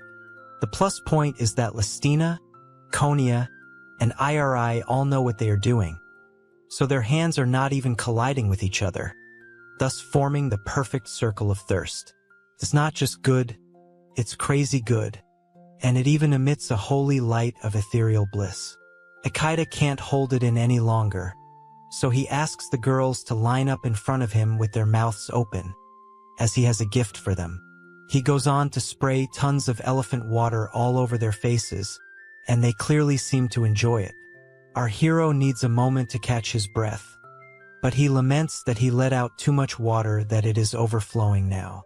It's too late to stop what has started, so all the three girls say that they want more of his elephant water. Only a fool would say no to this, which is why Isekai'd says it's time to go to the bedroom for a session that even men of culture would find extreme. Listina always feels good when it comes to her kitty cat, and she is the most experienced when it comes to Isekai'd's elephant. Konya's hips are to die for, as can be seen in how her master makes use of them too. Irai, as always, is at her limits when she goes wild with her master, so that comes as no surprise. A series of explosions follows, leading to the ultimate moment for any adolescent boy. Of course, this does not mean that the fun has to stop, as the girls ask for one more round, which our hero agrees to immediately. The babes even agree to perform service together with Irai, which shows that teamwork is the real winner of this encounter.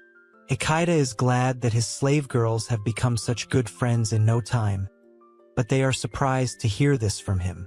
After all, the three of them love him unconditionally, so it's only natural for them to get along for the sake of their master.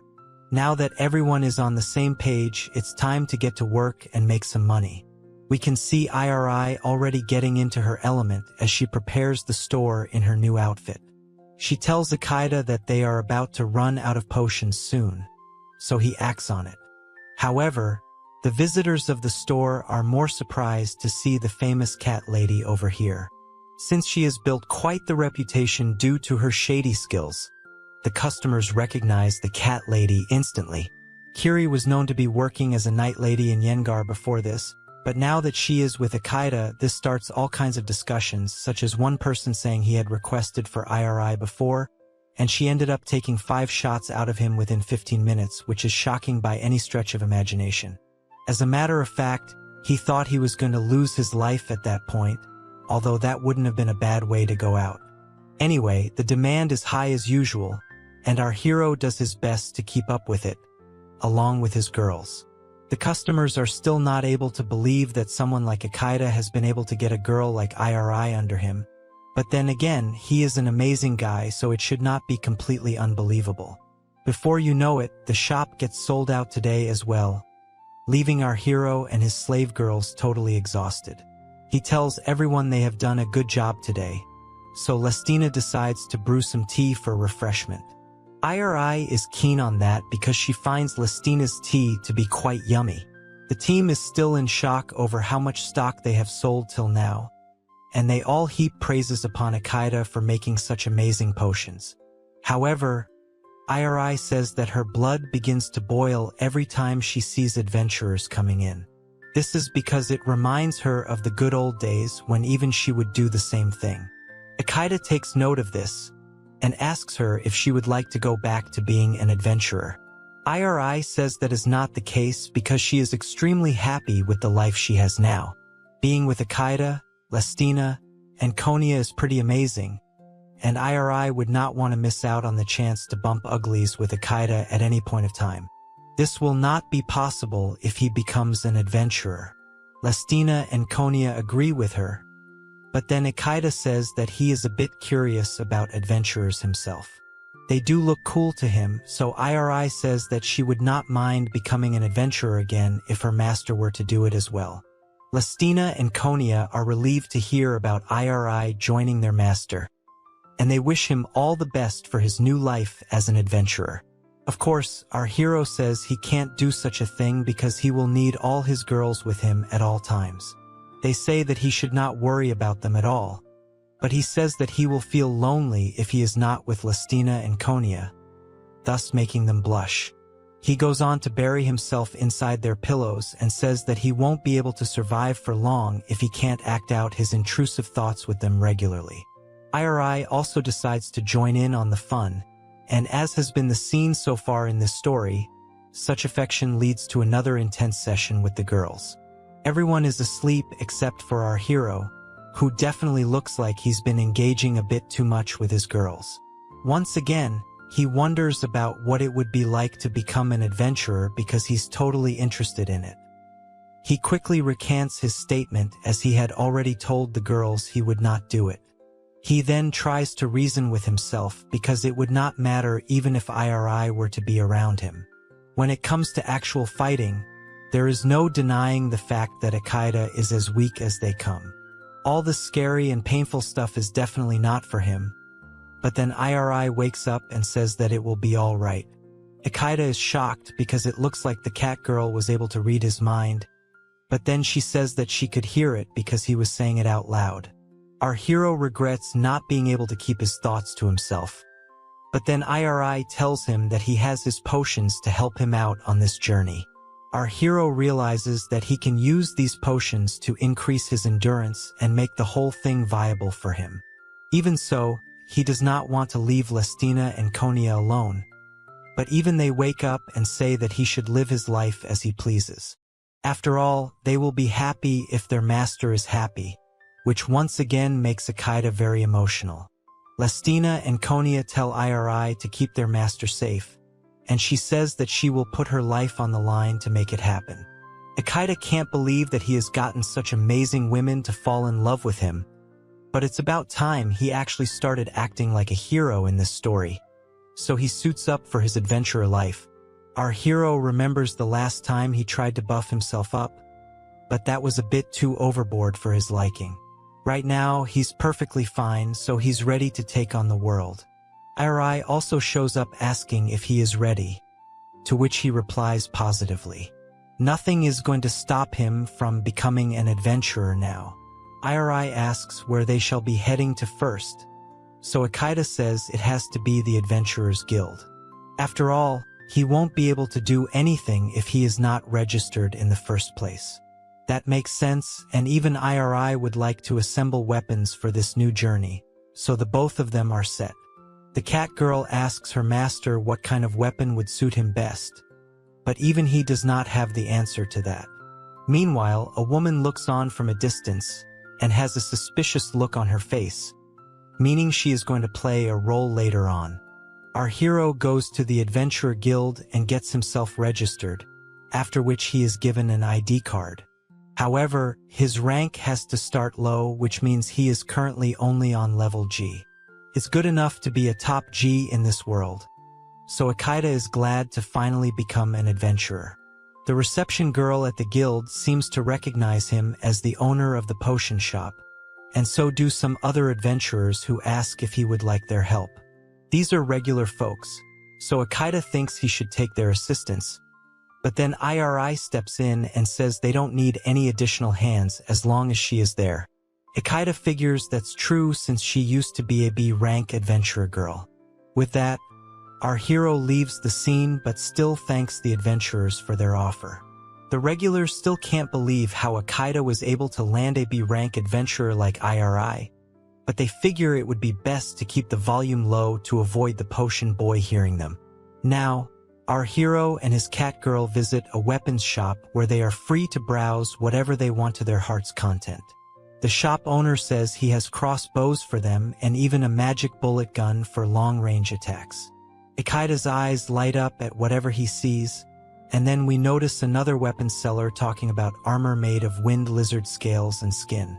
Since it's enchanted with wind magic, the armor is very light and will also increase the speed of the person wearing it. Next up are horned ice boots enchanted with water magic. These tools will keep Isekai'd's legs from getting tired, which is all he wants to know, as his eyes light up yet again. However, everything seems to be very expensive, so Iri asks her master what they should do now. Money is clearly not an issue for our hero, as he simply says he finds some of the weapons amazing and cool. As a matter of fact, he's even seen some of them in a game before, which means he's definitely going to splurge.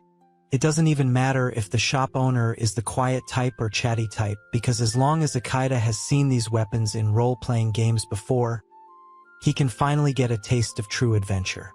With that, he makes some purchases which in turn make the shop owner even happier. Iri can sense that her master is really enjoying himself here, as she has not seen him this excited apart from their shady sessions. As they continue on their journey, Isekai'd tells Iri that he was able to buy a lot of good things thanks to her. He is glad to have her by his side, and then he suggests getting a shield as well. However, the cat girl says it won't be necessary because Isekai'd can focus on his long-range attacks while she will handle close-range combat. Our hero agrees to this, but wonders if it is okay to let Iri do the dangerous bit. She holds his arm out of love and says that she will never let anybody even lay a finger on him. Also, she says that if they would ever get stuck in a dungeon, then she will use her tongue twister 9000 on him whenever he wants. That's a great offer, but even Isekai'd knows that he won't be satisfied with just one session. Now, he asks the cat girl if she needs to buy any weapons for herself. She says that won't be necessary because she already has them from before. As a matter of fact, She can't wait to show her master how good she is with her weapons. Our hero is glad to hear this, and he is also eager to see how Iri would look while fighting. After all, he has always chosen a female character while playing his games, so he is familiar with the general vibe. A lot of excitement awaits him, especially if the female character ends up in a tough spot. They are made to look very alluring, but this is real life, so he should maybe focus a bit harder on surviving. Intrusive thoughts continue to fill up his mind, so Iri has to ask him again and again what his next plan of action is going to be. She suggests going home for now, but Isekai'd really wants to see his cat girl in a tight spot. The couple decides to return to Lestina and Konya at the end of it, but the slave girls are surprised to see them back so soon. They thought that their master was going out on an adventure, but he explains that prepping up his armor will take a lot more time than he had anticipated, so he figured it would be better to come back home for now. Konya immediately sits on the chair out of relief, so Isekai'd asks her what's going on. She says that she had thought Isekai'd got himself injured badly, which was why he returned. Our hero apologizes to his girls for making them worry so much about him, and then Lestina decides to make some tea for everyone.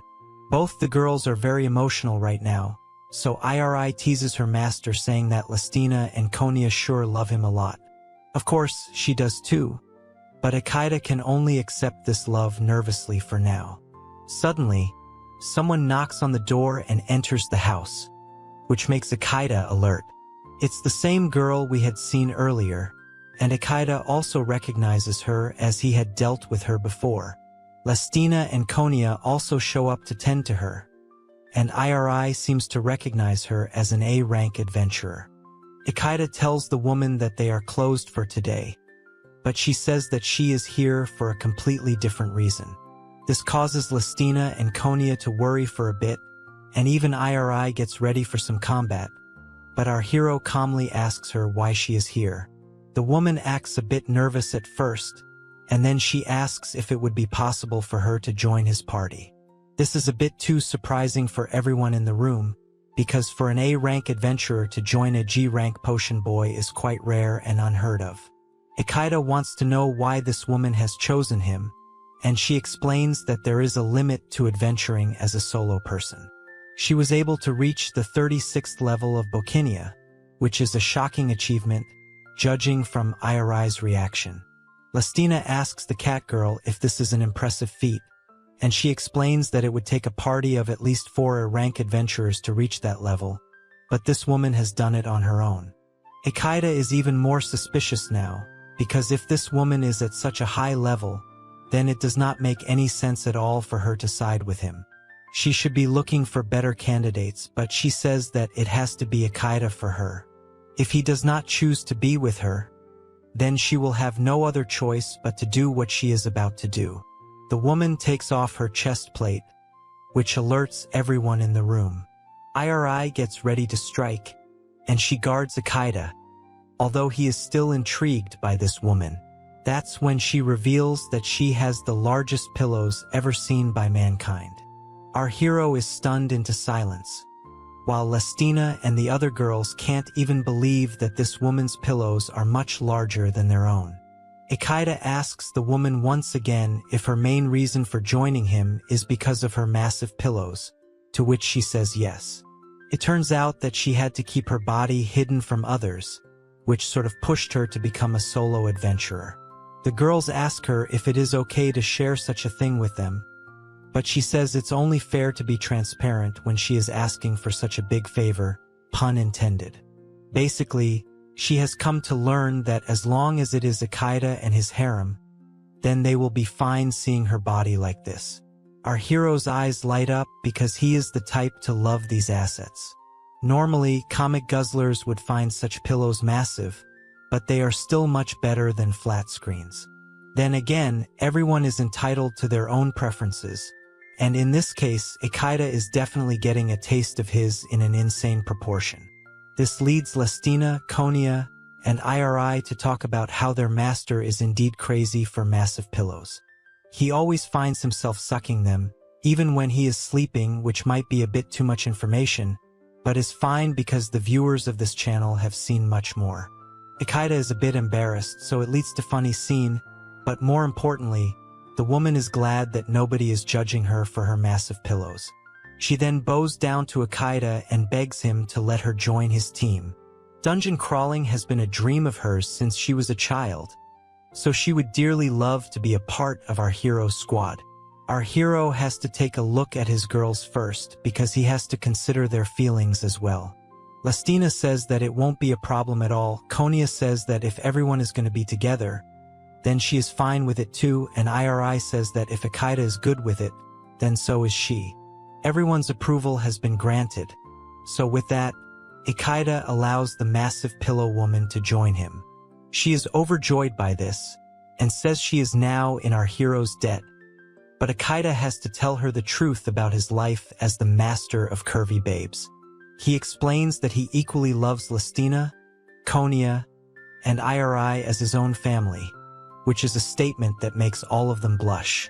Their relationship also extends to shady activities because that is just the kind of person our hero is. Keeping that in mind, he asks the woman if she would still like to join his squad. On the contrary, she is amazed that she will be loved as a woman if she becomes a part of Ichaicha's harem. He says yes, which seems like a bonus to her on top of being allowed to join his party. All her life, this woman has been despised for her body, so nobody has really given her the love she deserves. If Ichaicha is willing to love this body of hers, then she will be the happiest she has ever been in her life. She then requests Ichaicha to please treat her like he would treat his other girls, which he is obviously not going to say no to. Before we forget, this woman's name is Relia, and she is welcomed with a warm hug.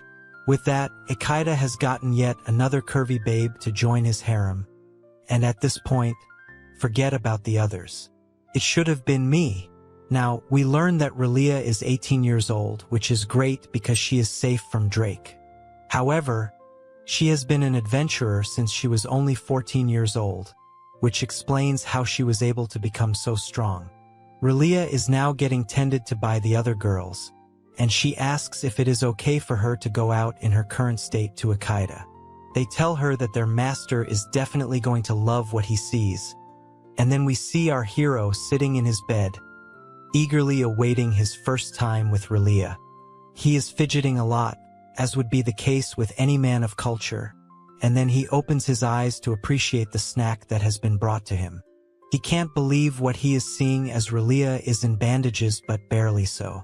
She is nervous, of course, but Ichaicha celebrates as if he is a kid who has just been given his favorite candy. Relia is shy because she has never done this kind of thing before, but that is all she needs to say to make our hero even more riled up.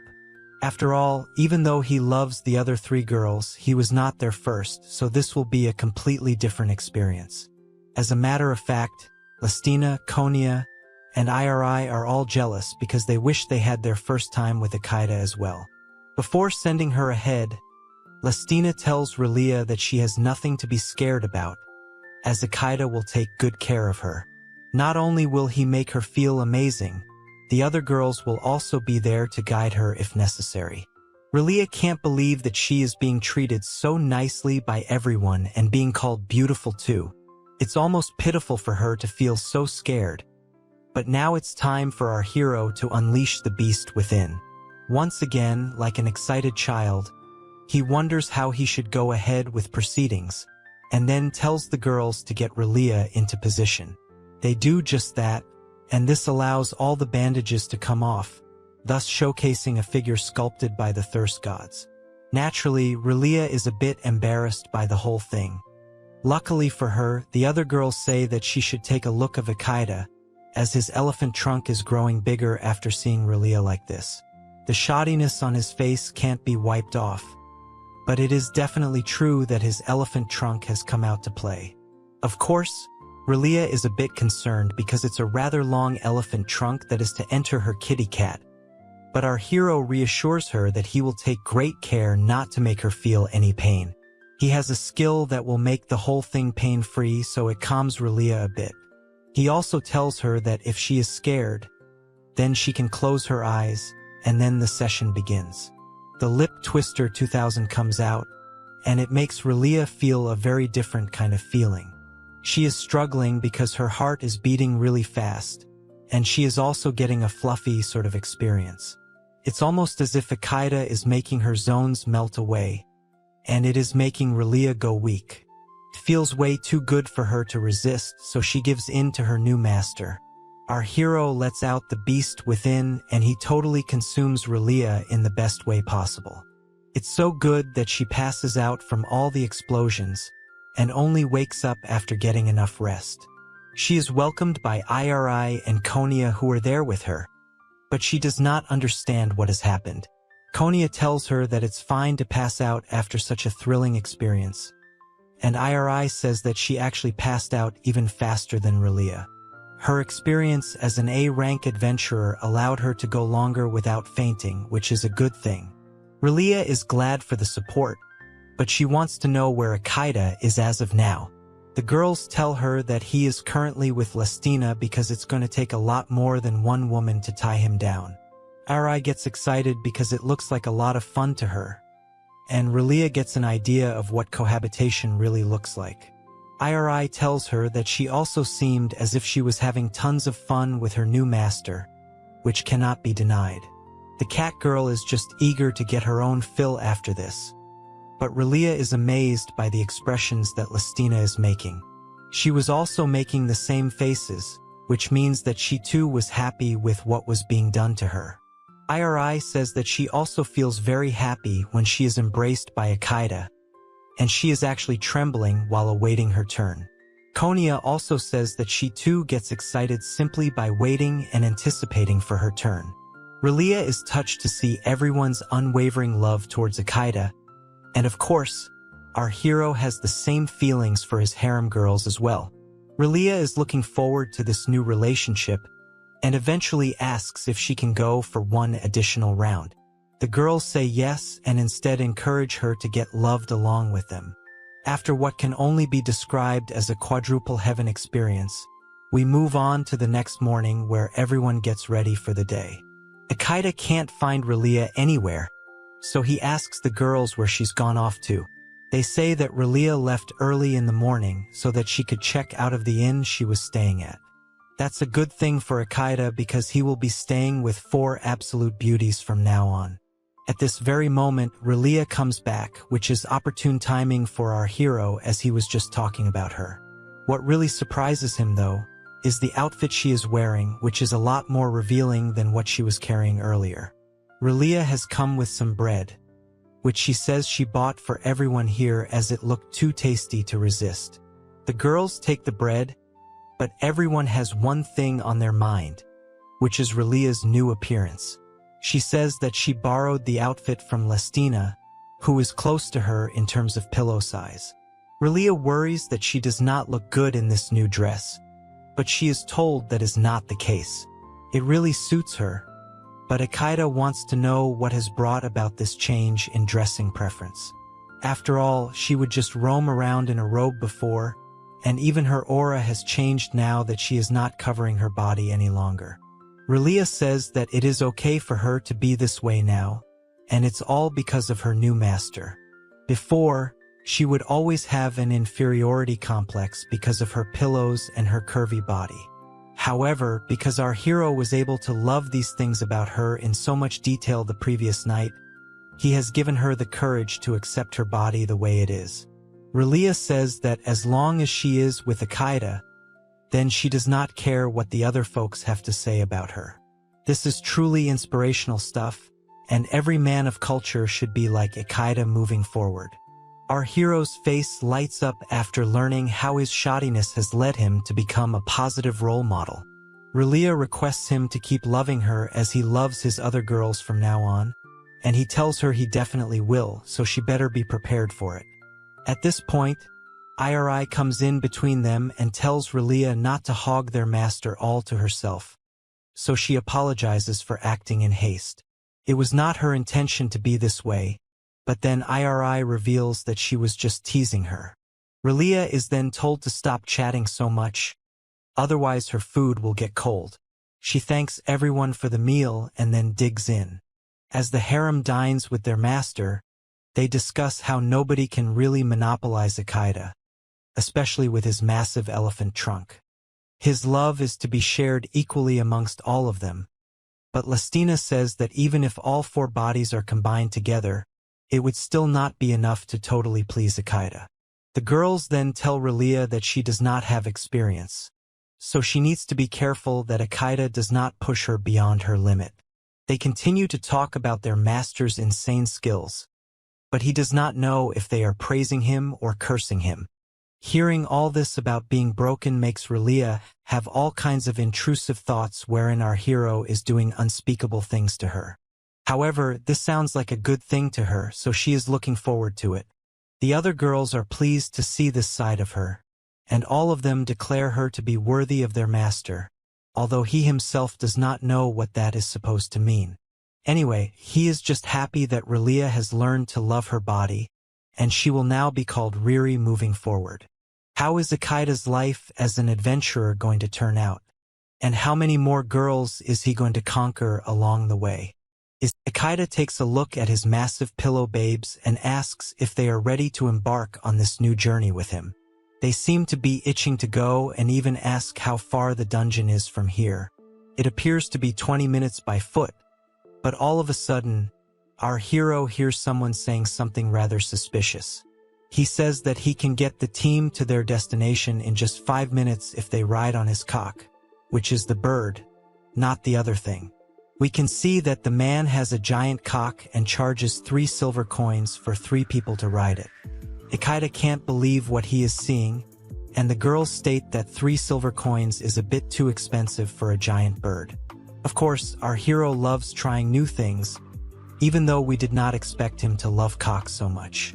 The team now gets on their cocks and sets off on their journey. It's not an easy ride for Isekai'd, which should also make him realize how hard it must be for his curvy babes as well when it comes to his own bird. Isekai'd is told to lean his body a bit forward to stabilize the cock, and Riri goes a step further by showing him how to do it, although her methods may be seen as a bit too alluring. Iri adds to the intrusive thoughts by lifting her bottom and showing her master how he can position himself once his cock has settled down. As expected, Isekai'd's energy is through the roof now, and he wishes to enjoy this scene for hours on end rather than just 5 minutes. Of course, he tells the girls that he would like to ride his cock for an hour, which makes them wonder if he is okay in the head. Now that the cock riding is done, we shift our attention to the fruit of power. Eating this fruit is said to increase your strength stats, and it seems to be a drop item from the adventures. Both Riri and Iri can't believe that they have come across such a rare item, but Isekai'd is unfazed. He starts to wonder what can be done with such an item, but the girls are still in amazement over how a mere slime could drop such a rare gift. Since they are so amazed by it, Isekai'd decides to hand over the drop item to the both of them, which comes as a surprise. They are both hesitant to accept such a gift and tell their master to eat the fruit instead. However, Isekai'd does not need some fruit to increase his stats, as he has already maxed them out thanks to his potions. He instead tells the girls that if they eat the fruit, then their stats will increase and he will become very happy for them. On that note, Riri and Iri both cut the fruit and have a bite each. Suddenly, Iri starts to feel something take over her body and begins to act as if she is in heat. It has become so excessive that even her kitty starts to growl as if she is looking for prey. Riri is no exception, as she begins to pant rapidly while stating something seems to be filling up her body. She even opens her mouth and presents her tongue to show how shady she has become. After this session, both the massive pillow girls take a breather to settle themselves. Iri did not think that a simple fruit would be so effective, but it is also her first time trying such an item. Riri says the same thing and thanks her master for allowing her to have it. Of course, they are not paying attention to the fact that Isekai'd has been enjoying this view for a while and cannot control his shady intentions any longer. He is not going to hold back, so he unleashes the beast within and grabs Iri by her hand. He proceeds to give her a little smooch while Riri blushes in the background. She wants some of the action as well, so Isekai'd gives it to her since he is a man of equality. This goes on for a while, so the girls ask our hero if he is alright, but he simply says that he wanted to know what the fruit tasted like. Of course, he hides the fact that his intrusive thoughts had taken over, but the girls both say that they were taken aback and expecting something more. Anyway, now that they are both worked up, it's time to continue with their journey into the dungeon. The group wishes to aim for the goblin boss, but the girls are both a bit surprised because all they're doing is standing behind their master and eating fruits. Isekai'd has managed to get himself a gun with his skills, so he decides to show the monsters the American way of negotiations. The girls comment that it makes no difference whether it is a slime, a goblin, or a kobold because our hero's magic gun is more than enough to get the job done. Isekai'd is clearly having a lot of fun, but what Riri and Iri can't understand is that all the drop items are super rare. There are things such as the Fruit of Power, the Kobold Fangs, and Steel Swords. At this point, they don't even know what is to be considered rare anymore. Our hero turns back and checks on his slave girls, but asks them why they are looking so flustered.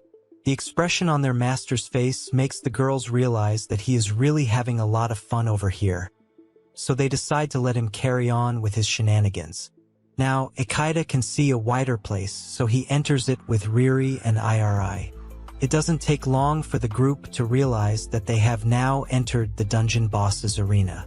There is some rumbling that can be heard, but it's not Eren Yeager, so it's nothing to be alarmed of. Having said that, Iri and Riri both become a bit alert by what is happening, and it catches Isekai'd's attention. He asks the girls what's up, but then we realize that the rumbling sound actually came from the dungeon boss getting defeated by our hero in just one blow. The massive pillow girls can't believe their eyes because Isekai'd has just taken down a massive hobgoblin without even breaking a sweat. Not just that, there were a few lowly goblins as well which he brushed aside as if they were nothing. They state that the magic gun may be amazing, but it's actually Isekai'd's mana that's making it such a deadly weapon.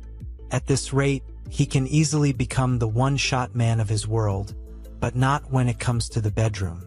Now, our hero notices a treasure box which has been dropped by the dungeon boss, so he decides to open it right away to see what's inside. He wonders what could be in here after all the rare items he has already gained, and then he notices that it is a magic stone. It's Isekai'd's first time seeing such a stone, but Iri and Riri from behind panic, as if he has just unlocked the secrets of life. They reveal this is not a magic stone, but a magic crystal. It is one of the rarest items in this world, which is formed by compressing and crystallizing a vast amount of magical power. The girls are unable to believe that such a rare item is found in a beginner's dungeon, and they tell their master that if he sells this crystal to the guild, then he will rank up by several levels. However, he activates Chad mode and says that if this item is so valuable, then he might as well keep it as a souvenir. The girls ask him if he's sure about this, to which he states that he does not really care a lot about ranking up. Now that they have defeated the boss of the dungeon, Isekai'd suggests going home now, but Iri and Riri are left wondering why they have even come here in the first place. They have just been spectators this whole time, but they figure they can head back via a magic circle. Isekai'd is fascinated by the magic circle, and his eyes light up when it activates. The team now heads back to the Cockman, but the cocks seem to have become restless, which is why they abruptly drop the riders on the ground once they see their master. The cockman realizes that his cocks are hungry, although not for kitties. He will give them some food, but then he notices the awkward position that Isekai'd and his girls have gotten into. He can only laugh at how they have come back in such a dramatic fashion, and then we move to see both Iri and Riri in a rather delicate position next to their master's elephant. They apologize and promise to get off right this moment, but our hero has no complaints at all. As a matter of fact, He would prefer it if they stayed like this for a while longer as he is enjoying the view. Later, the team goes back to the guild where the reception girl is told about how Isekai'd has cleared the goblin dungeon. She decides to promote him to rank F for his efforts, and his card color changes to orange. The girls congratulate him, and our hero admits that even though he had earlier mentioned he wasn't interested in rankings, he is a bit happy now that he has leveled up. Iri and Riri then tell him that they don't think he has the strength of an F-rank adventurer.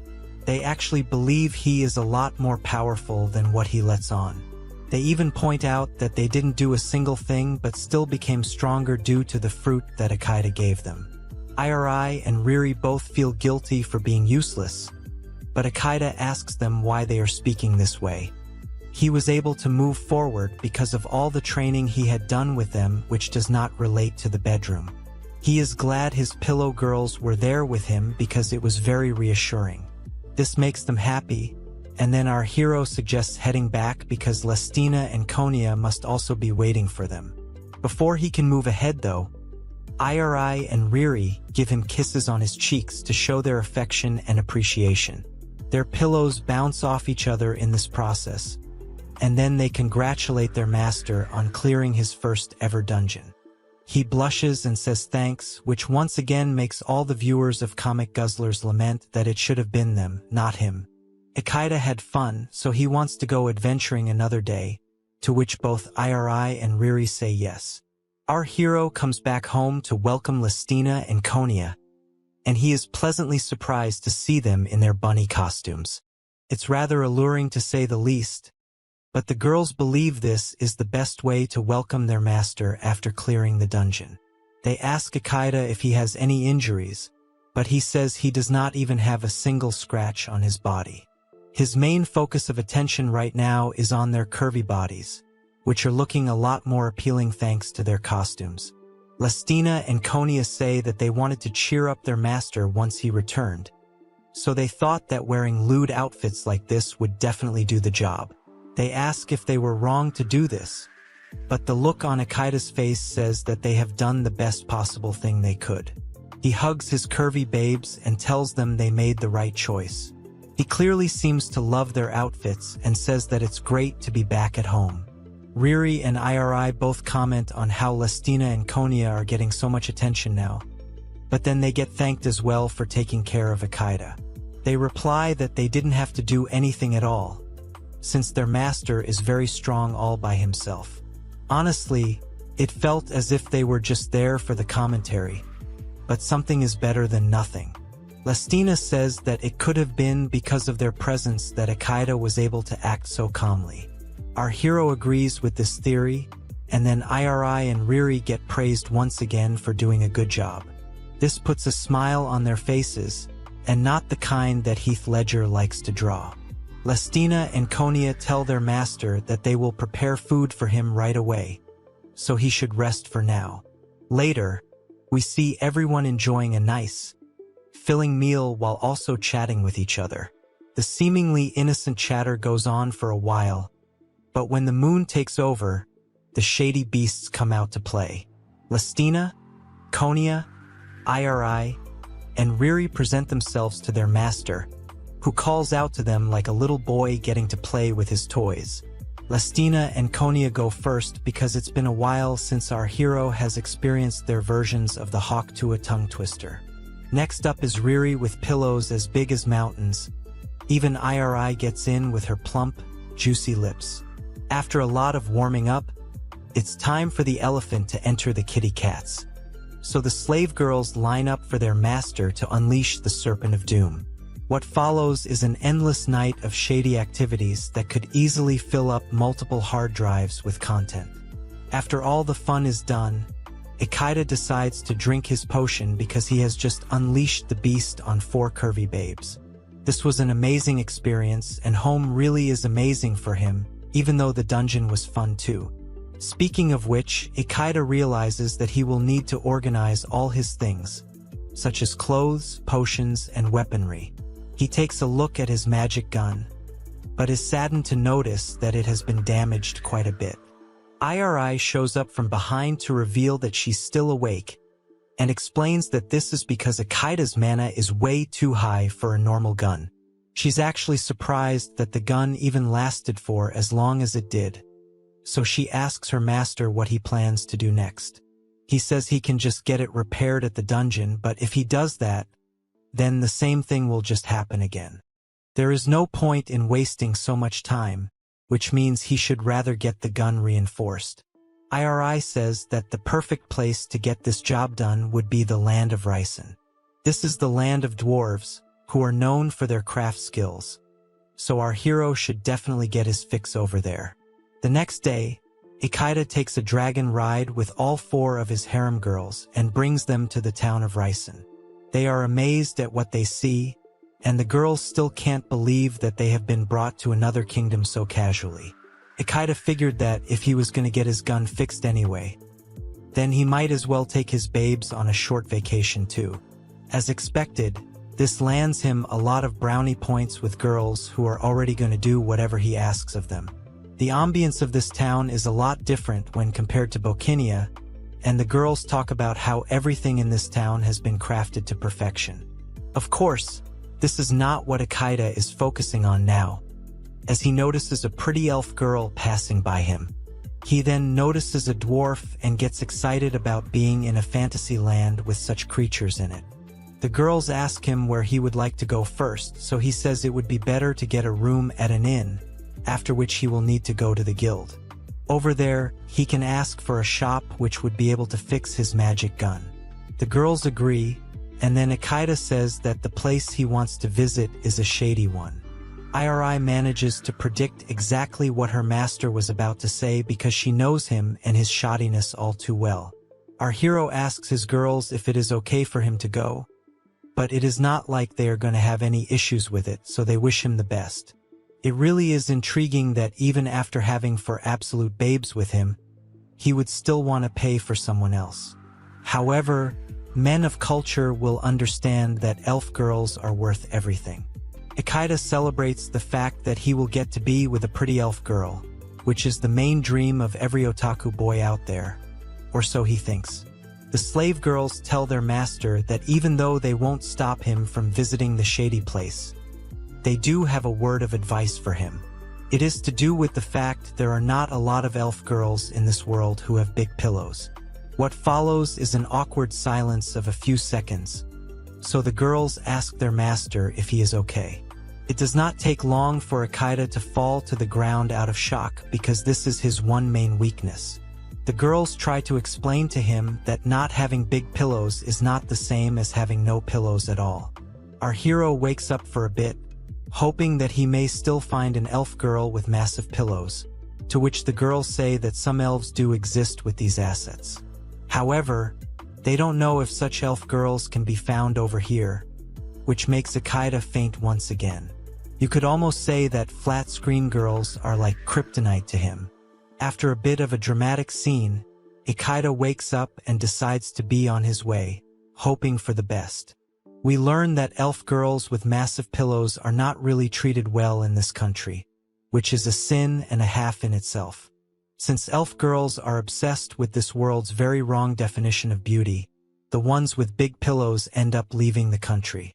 Ichaicha confirms this as he is not able to find many women with big pillows over here, especially when compared to Bokinia and Yengal. Of course, Ichaicha is a fighter, and he is not going to give up until he has completed his mission to find a curvy elf girl with massive pillows. He is certain that he will find at least one elf girl to his liking, and then he enters the shady place with grit and determination. Obviously, Ichaicha knows that even if he fails here, he still has 4 gorgeous babes to service him back at the inn. Now, our hero enters the shady place, which is known by the name of Mirage. The elf manager greets Ichaicha and he realizes that she is actually a female but with a mustache. It's a bit embarrassing for our hero because he is used to dealing with male managers, but it doesn't hurt to try something new. The elf manager senses the nervousness, so she asks Ichaicha if this is his first time here. He says yes and directly asks if Mirage has an elf girl with big pillows. This is a bit surprising to the elf manager, but she does state that they have one such person. Hearing this is more than enough for Isekai'd to celebrate as if he has just found the cure to cancer, and then the manager shows him a picture. The curvy elf girl's name is Tsukatte Bell, who is close to 400 years old. The manager wants to know if Tsukatte is to Isekai'd's liking, and he instantly declares that she is indeed the one for him. The elf manager is pleased to see our hero's enthusiasm, and he himself is glad to have found an elf girl with big pillows. The elf manager gives him the keys to Tsukatte's room, but is surprised to see tears in his eyes. She asks if he is okay, and he says yes, as if he has finally achieved the true meaning of life. Our hero waits patiently inside the room and says that he hasn't felt this way in a very long time. He is just glad that the shady business is so good, and then he hears knocking on the door. It slowly opens to reveal Tsukatte entering the room, and she formally introduces her curvy body to him. The elf girl states that she could not believe a man still exists who would want her, so she is ready to serve him to the best of her abilities. Tsukatte's assets are exactly what Isekai'd had hoped for, and he can't believe what he is seeing. Now, we are told that elves are a race with overwhelming magical and intellectual abilities. They also happen to have a lifespan several times longer than humans. They are characterized by long, pointy ears, but most importantly, they are a race which consists of youthful and extremely beautiful people. Tsukatte has snow-white skin, long eyelashes, and emerald-colored eyes, along with a pair of massive pillows. Basically, she is like a peerless beauty who is straight out of a fairy tale. Seeing Tsukatte makes Isekai'd feel a certain kind of way, and he begins to shiver out of excitement. He does not waste any time and tells Tsukatte that he loves and wants her. As a matter of fact, he wants to buy and take her in for himself, which is peak simping behavior. Tsukatte is a bit confused upon hearing this, but the sparkle in Isekai'd's eyes is more than enough to convince us that he has fallen into the rabbit hole of elf girl pillows. Tsukatte tells Isekai'd that it has only been 1 minute since they have met, so to say he loves her is a bit much. However, the heart wants what the heart wants, so he maintains that he wishes to buy her for himself. Tsukatte realizes our hero's intentions, so she says that she will do as he says, but on one condition. Isekai'd asks what the condition is, and she explains how she will become his woman if he is able to satisfy her in the bedroom. This should be a piece of cake for Isekai'd, but Tsukatte tells him that in her hundreds of years of existence, she has never been able to explode even once with a man. She feels it's nearly impossible for him to get the job done, as she can only explode if she plays with herself. In her mind, Tsukatte thinks that no man would want a body as ugly as hers in the first place, because the men of this world have no taste. She personally believes that Isekai'd is just curious and will probably leave soon. However, our hero happily accepts the challenge and hugs her out of joy. He then goes on to play with her giant pillows and comments on how soft and smooth they are. Tsukatte can't believe that anyone would play with her pillows in such a way, and then Isekai'd says that her pointers are quite fair and elastic as well. The sensation becomes a bit too much for her, especially with Isekai'd using the demo version of his tongue twister 3000. He proceeds to eat out her kitty, and it causes her to explode within seconds. Tsukatte lies in her bed completely drained and relieved as she has managed to explode with a man for the first time in nearly 400 years of existence. The elf girl comments that our hero has totally surprised her with his tactics, and she did not know she could explode so easily to the point of passing out. Isekai'd says sorry because he may have gone overboard, but there is no reason for him to feel that way as he has given her the ultimate gift. Now, Tsukatte tells him to not refer to her by her full name, which is something she only lets those close to her do. After another session, Tsukatte says that she has never felt better in her whole life, and the mana which our hero secreted had a lot of magical power. She has not felt this kind of power in a very long time, but Isekai'd is surprised to learn that his elephant water has mana in it. Tsukatte explains that elephant water has the power to carry life, which is where the magical power resides. It also explains how the magical powers of parents are passed on to their children. Our hero feels it could also be because of the power boost he received from his potion, and then he tells Tsukatte that she is very knowledgeable. The elf girl then says that she may be a professional night woman, but she used to be a great sage at one point. This is naturally a bit surprising for our hero to digest, so Tsukatte says that it was a long time ago. Ichaicha still wants to know how Tsukatte went from being a sage to this, so she explains that she is cursed. It's a rather shocking revelation as she states how 300 years ago, during the elf battles against the demons, a lot had happened which she can't explain.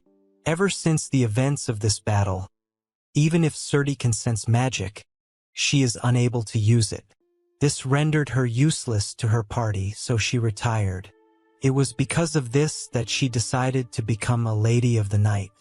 Of course, this does not sound like a happy story to Ichaicha, because it's too much of a career shift.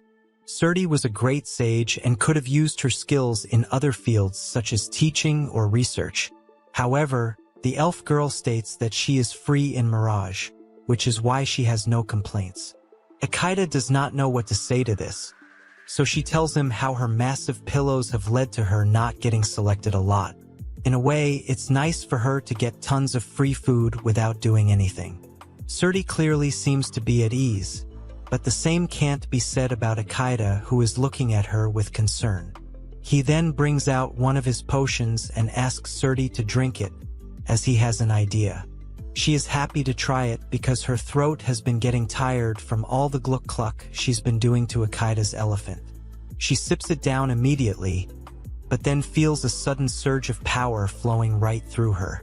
She does not know what this feeling is, so she takes a look at her hands and seems to be able to summon some powers. She instantly unleashes a fire attack that unfortunately strikes Ichaicha and burns his hair. Tsukatte then finally realizes that she can finally use magic again, and our hero is glad that his potion was able to do the trick. This makes Tsukatte wonder what the potion was, and Ichaicha reveals it's an S-rank curse potion which can remove any curse from any person. Tsukatte is familiar with this potion, but she can't believe her lover boy would do such a nice thing for her already. He apologizes if he meddled with her situation without asking, but she thanks him for all he's done already. After he gets dressed, Ichaicha goes to the elf manager and asks her if he can buy Tsukatte Bell. This comes as a bit of a surprise to her, but she decides to get the paperwork done immediately. She seems to be shaking as well, which confuses our hero, but then he realizes why. The contract to purchase Tsukatte is a whopping 15 red gold coins, which translates to roughly 150 million yen. This is mainly because Tsukatte was a former great sage, but it does not matter to Ichaicha as he is super rich in this world. He gets the contract signed in an instant, after which the elf manager bows down to Ichaicha and asks him to take good care of Tsukatte, as she is very much respected by the elves. Ichaicha says he will definitely keep his elf slave happy, which makes the manager also happy. Now, Tsukatte shows up and thanks her master for waiting. She is wearing the dress she used to have when she was a great sage, and she asks her lover boy what he thinks about it. He says that it makes him want to violate her again, which makes her also blush. As she leaves with Ichaicha, Tsukatte turns around and thanks the elf manager for taking care of her for so long. It makes her emotional as well, and she bids Tsukatte farewell. Later, our hero brings Tsukatte to his other harem girls and tells them that she will be their newest housemate. Tsukatte introduces herself properly, but we can see both Iri and Riri panicking as they recognize her to be the great sage Tsukatte Bell. The elf slave girl is surprised to see there are people who know about her past life, but the girls say it is obvious because Tsukatte used to be an S-rank adventurer, putting her miles above even Riri. The elf girl blushes and says that this was from a long time ago, but even so, the girls want to know more about her story. Tsukatte says that they can sit down and discuss things, which makes Iri and Riri quite happy. Ichaicha has no interest in this, so he takes Lestina and Konya away to probably do some shady activities. However, he is stopped by the other 3 girls who also want to be involved in this epic session. Our hero is surprised because these 3 were supposed to sit down and discuss Tsukate's story, but when it comes to getting their freak on, it easily takes priority over anything else. The girls comment that their master is in for an absolute treat here, but some would say he has earned it because he's worth it. Now, all 5 harem girls get together in shady attire in order to service their lover boy. Such a legendary session cannot even be drawn by the manga artist, so it is all left to our imagination. One thing is for sure though, which is that the thousands of people who are watching this video now have a new hope which has nothing to do with Star Wars. The next day, Isekai'd manages to go to the guild to ask about the craftsman, but he is told that he will have to wait for several months in order to meet him. The guild girl states that the craftsman in question is the greatest one from this town, and his name is Garibero, who happens to be really famous. It makes sense to ask help from the best man in town, but unfortunately he is not available at the moment. Isekai'd wonders what he should do now, and that very moment, someone calls out to him. It's an old dwarf man who says that he can fix our hero's weapon. Although he also looks like a drunkard, Isekai'd is obviously fascinated to see a dwarf, but the reception girl refers to him as Garindo. She tells him not to drink alcohol inside the guild, like she has several other times, but Garindo says not to make a fuss about it. Even though he is a drunkard, he can still work, so Isekai'd wants to know more. The guild girl states that even though Garindo looks like this now, he used to be the best craftsman in the country, let alone this town. This story is more than enough to get our hero's attention, so he asks Garindo to go ahead and fix his gun, which he happily agrees to do. The old drunk dwarf tells Isekai'd that he will take around 5 days to fix the gun, which is fine for Isekai'd. Tsukatte wanted to go to the nearby dungeon to test out her magic along with Ataerareta and Riri, both of whom wanted to see her in action. Isekai'd allowed them to go for that, so 5 days is the right amount of time for him. During this period, he decides to get some stuff for Lestina and Konya, which includes a lot of jewelry. They comment on how each and every string is pretty and amazing while also looking super cute. Isekai'd can see they like these items, so he asks if they would like to buy them. The slave girls don't know if they should, but Isekai'd insists on them putting this jewelry on to look even better. After this, he also decides to go on a date with them to enjoy their company. He then asks the girls to choose some jewelry for the others as well, since he is not too good at this. Lestina and Konya believe that it does not matter what he chooses because the girls will still be happy about the gifts. Having said that, they go ahead and pick some gifts for the adventurer babes as well. The shopping is followed by a nice meal, and then we see Isekai'd chilling in his tub. Our hero likes relaxing this way because even though he has his potions to help him recover, there is nothing that soothes the mind like a nice bath. It was a good idea for him to choose a hotel with a connected bath, because it has made life here a lot simpler. Of course, there is another benefit to bubble baths, which we find out once Lestina and Konya enter the bathroom. They have come to wash their master's back, which is every man's fantasy for sure. As he enjoys this treatment, Tsukatte, Ataerareta, and Riri return from the dungeon and are jealous to see Lestina and Konya hogging their master. This prompts them to join in on the fun as well, which means Isekai'd is now in a heaven that even angels would be jealous of. As expected, the shoddiness continues into a night of extreme action, and then we move to the next day, which is presumably the same deadline for our hero's magic gun to get fixed. Isekai'd steps out of the hotel with his babes and reveals to them how he gave his magic gun to Garindo due to the people of the guild vouching for his skills.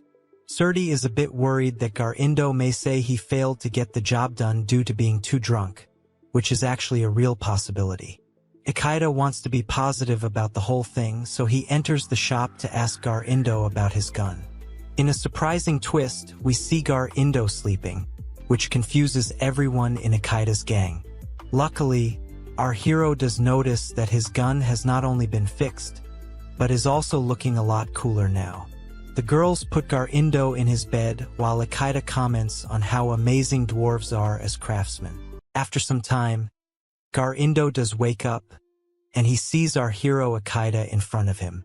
He is glad to see that the old bugger is finally up and awake, and even Gar-Indo reveals that it's been a while since he's worked on such a big project. He then takes a look at the magic gun and says that there's a lot of mana coming from it. Gar-Indo then turns his attention to Tsukatte, whom he recognizes as the Great Sage. She confirms his suspicions, and then the old bugger asks Ichaicha how he was able to score such a babe. That's the same question us men of culture from comic guzzlers have also been asking, but Ichaicha only flexes his riz by saying he had to do all kinds of things to gain Tsukatte's favor. Now, Lestina and Konya tell her that she truly is amazing because all eyes were on her even outside. This is no surprise due to her status and legend. Plus, she has finally shown herself in public after hundreds of years. So it's a big deal, especially when people realize that she has fallen for a mere human. Gar-Indo hears a bit too much about our hero's shady skills, so he chooses to keep quiet about it now. Ichaicha checks out the gun and notices that there is a bar on it now. Gar-Indo explains that this is more of a regulator, which will help him to control his mana output. This is great because the gun is already resistant to excess amounts of mana. He is grateful to Gar-Indo for his efforts and asks how much needs to be paid. The old bugger only charges 1 red gold coin, but this is way too cheap for our hero. However, Gar-Indo reveals that the actual cost of the repair should be around 30 red gold coins, which is a bit too much for anyone, let alone Ichaicha. The old bugger says that he'll only charge him 1 red gold coin as a token of his appreciation.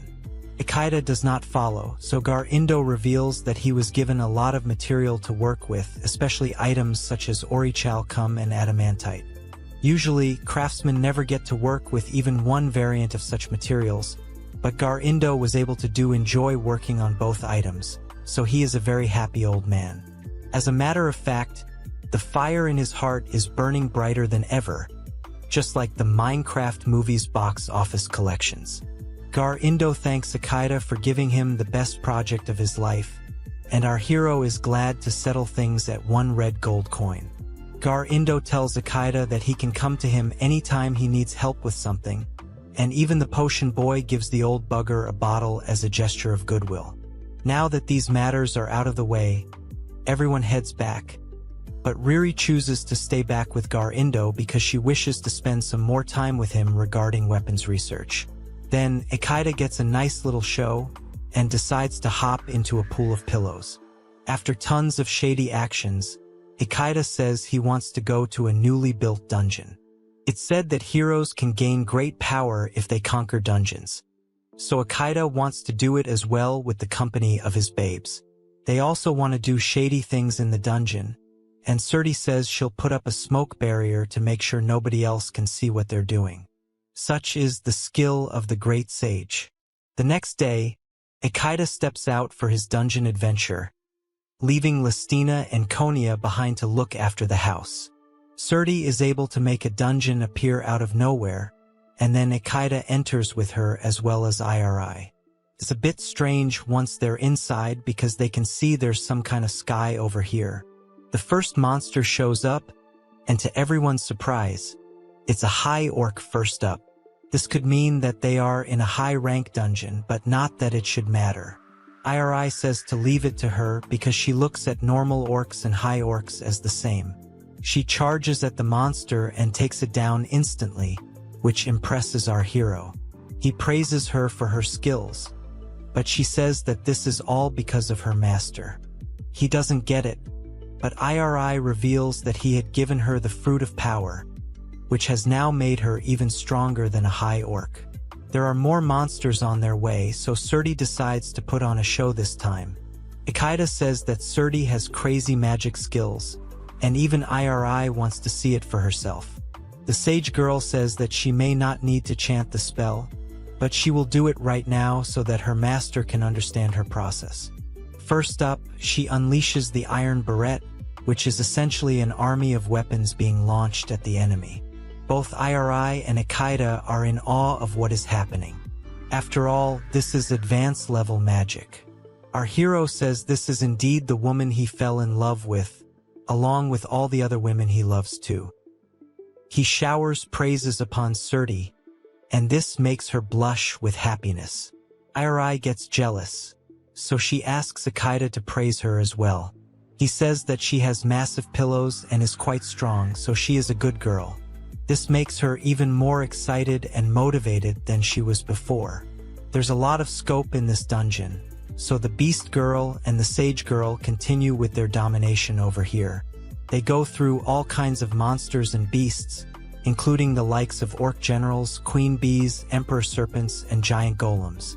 The floors they're on get over pretty quickly, and we find out that there is a total of 5 floors in this dungeon. However, even as they keep descending, the sky remains visible. The monsters they encounter usually show up on the 30th or the 40th floors, but this case is different. Anyway, it looks like there's only one major boss left to fight in this dungeon. Tsukatte is ready to finish things off today, but the final boss isn't what anyone would have imagined. Tsukatte starts shivering when she sees the beast, and laments that she got too carried away by how easy it was to take down the other monsters.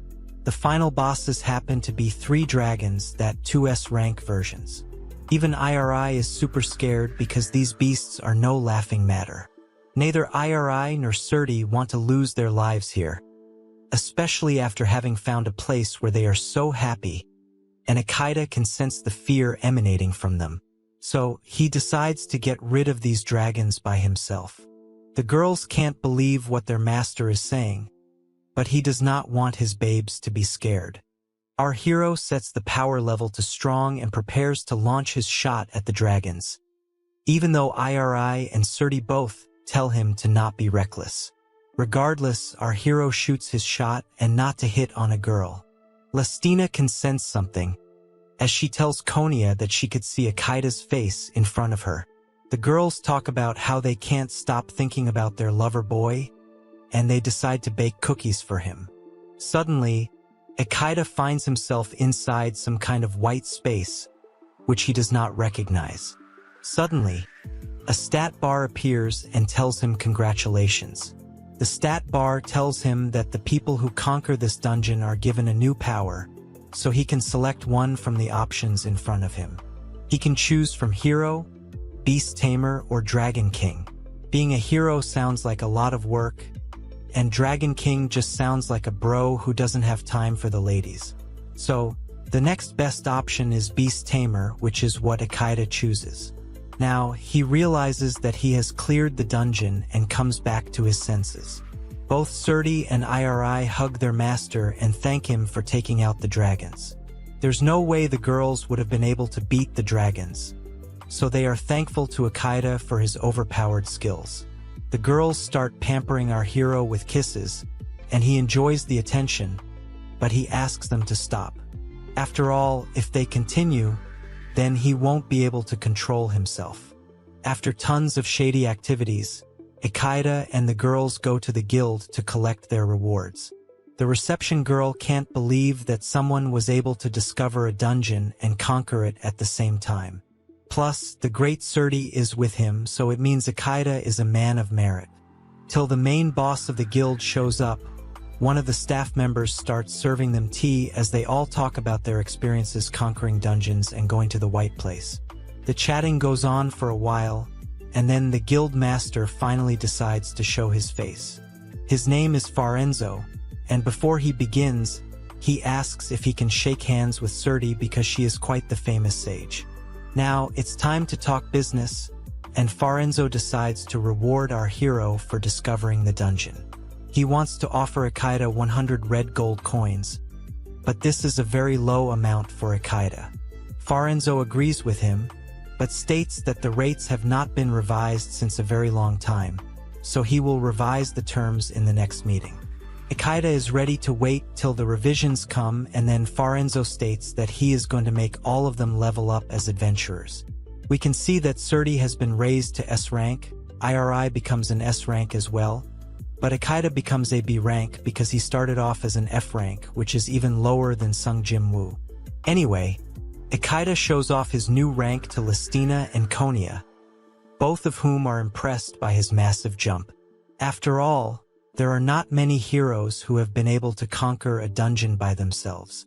The girls ask if this was not a dangerous dungeon, but Iri reveals that this was the first time she had been scared for her life in such a long time. Even Surti says that if her master had not come to the rescue, neither of the girls would have come home in one piece. Our hero sees his chance to act like a stud, so he says that he will never let any of his best girls ever be in danger. He loves them way too much for that, and this is enough for their hearts to melt. What follows is a ton of intrusive thoughts and actions.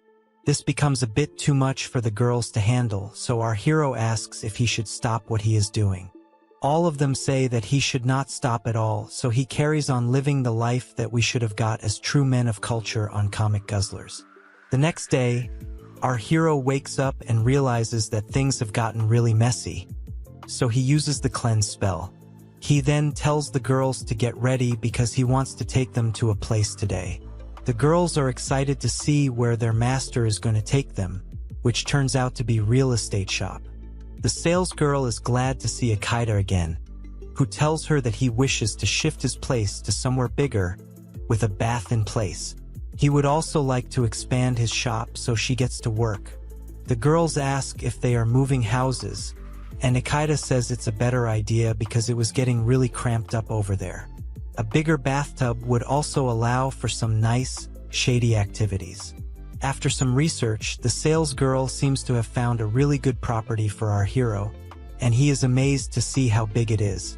This new house is supposed to be 3 times as wide as his previous house, and is quite similar to the buildings of the elite towns.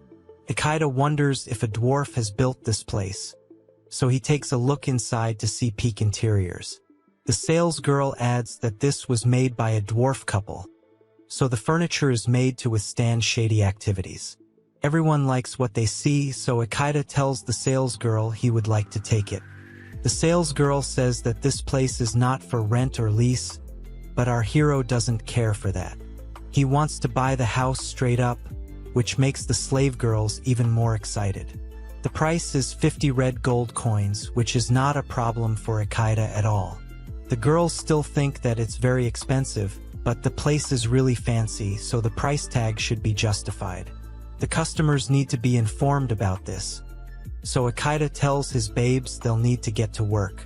This is great stuff, and the girls are amazed by what all their master is doing for them. Now, everyone starts spreading the word about the potion store shifting, and the people make sure to pass it on. They sell out today as well, and with that, Ichaicha bids farewell to the home he was living in until now. He looks back on how he started selling potions on the road, and now has bought his own house. He also has some amazing memories of doing unspeakable things in this house, so he will never forget them. After shifting into the new house, our hero takes a day bath and talks about how refreshing it is for him. Now, his girls come to him with slime all over them and talk about doing shady things in the bath. No sane man will say no to this, so our hero participates in a Nuru session. It's a lot of fun for our hero, and his elephant trunk shoots out tons of water. The water is so yummy for the girls that they keep drinking it, but there isn't enough for everyone. Ichaicha can give out multiple shots, so he plans a crazy position to give out maximum results. Listina, Konya, Iri, and Surti are in for a maximum overdrive session as Ichaicha unleashes the beast within.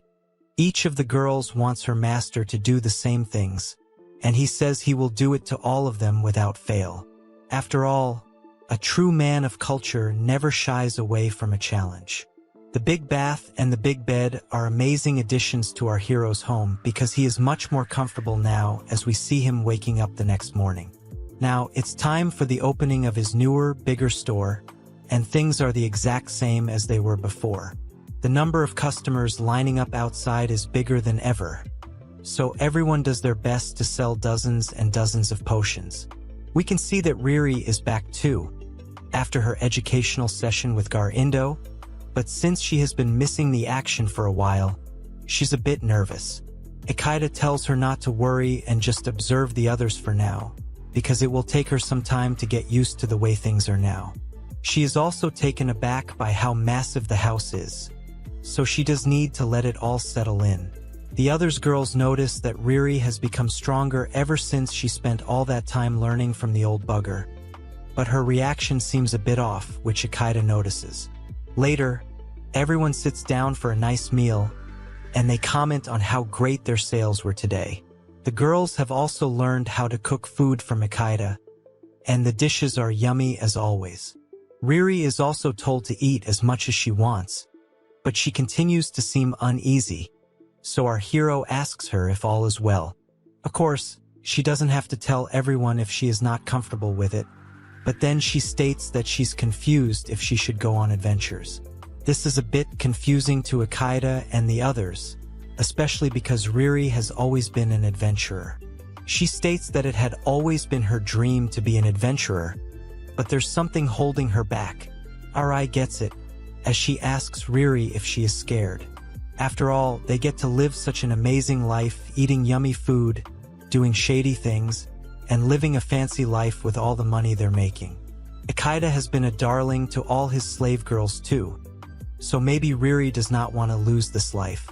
She agrees to what Iri is saying, and even Tsukatte says it makes sense, considering she and Iri would not have survived their previous dungeon raid, had it not been for our hero. Ichaicha can understand what Riri is feeling, but he holds her hands and reassures her that he would never let her lose her life. Iri and Tsukatte say that they too will protect Riri whenever they can, while Lestina and Konya say that even though they can't fight, they will cook tasty food for her. This makes Riri so happy that she begins to cry out of joy and gratitude. She thanks everyone for their words again, and says that she is feeling motivated now. Even Ichaicha is looking forward to going on adventures with Riri again, and then we shift to the nighttime. Riri is given a new outfit to try on, but she is not too sure about it. Ichaicha says that she could use a change of outfit for her adventures, and Lestina and Konya add that they picked out some dresses for her because she didn't really have any casual clothes. These dresses are mainly catering to our hero's shady desires, and Riri is able to appeal to his senses to the point where he dives right in. The shoddiness begins, but they're still at the store, so Ichaicha tells Tsukatte to use teleportation magic to take them back home. After doing what every man is jealous of him for, Ichaicha decides to have a nice little meal with his babes. There's mayonnaise, mustard, and orc meat, all ripe for the taking. Ichaicha shows his girls how to make a sandwich with these ingredients, and they are tempted by how tasty it looks. There is usually the part where the man tells the women to go make him a sandwich, but Ichaicha is more of a logical adventurer. He figured that it would be best to make something which can be eaten with one hand, so that the other hand can be used for fighting in the dungeon. On top of that, Ichaicha also hands them some S-rank potions, which may be a bit too much of a cautionary move. The girls can't believe their master would go to such troubles because these potions are not to be messed with. They worry for their lover boy, but he says it's fine because he can make as many of them as he wants. If that is the case, then Tsukatte can use her magic powers as much as she wants, without the fear of losing her strength. At this point, the girls wonder if Ichaicha is even a human. Now, Lestina and Konya ask if they can also come along with him for this dungeon because they want to see him in action. Our hero would love to do that, but he does not want to put their lives in danger.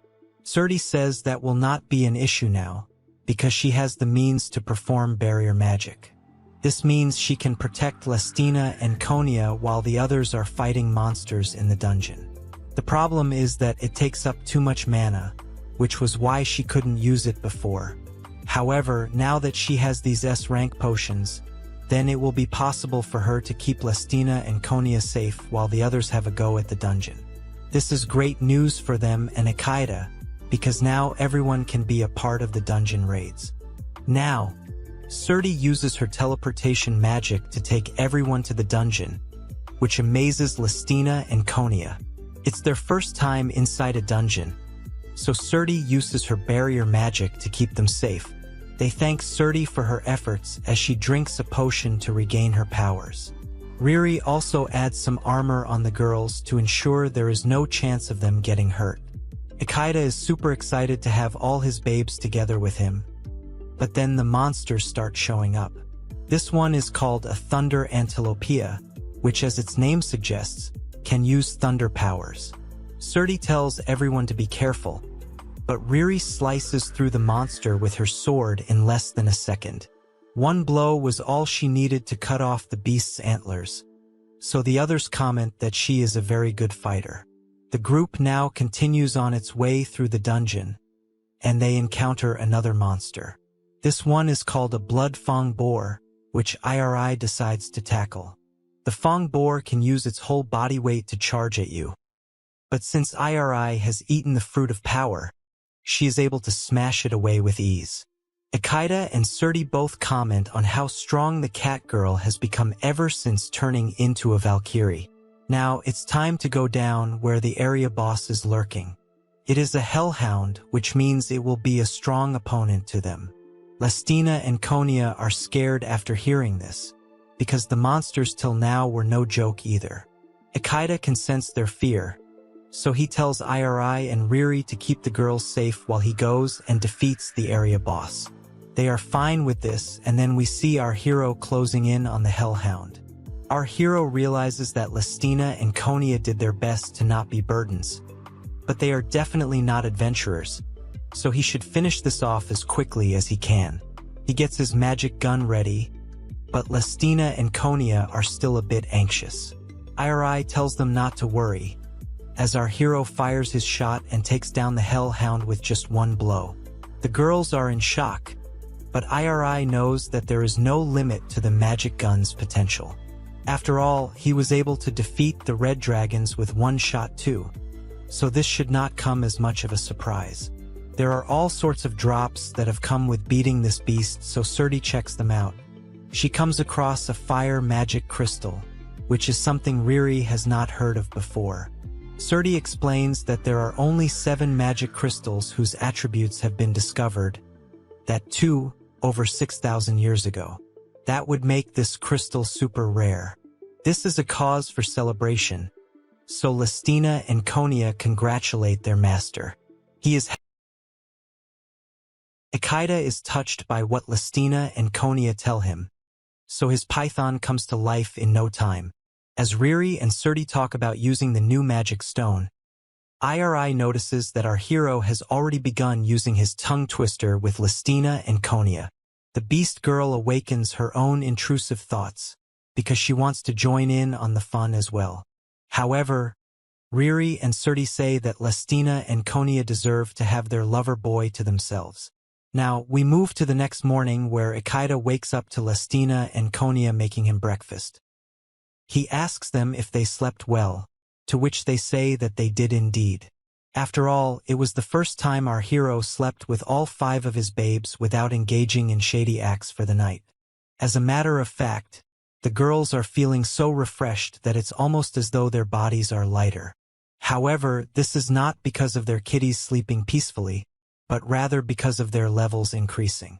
They did go to a dungeon as part of Isekai'd's party, so their levels would increase regardless of them doing nothing but watch.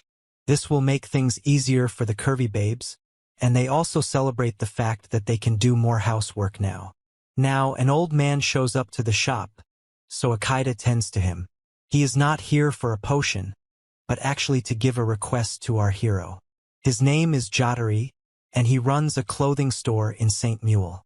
It takes around 2 days to get there by horse cart, and the place is known for its lavish textile business. It's actually a good thing that someone from such a place has come to Isekai'd directly rather than going to a guild.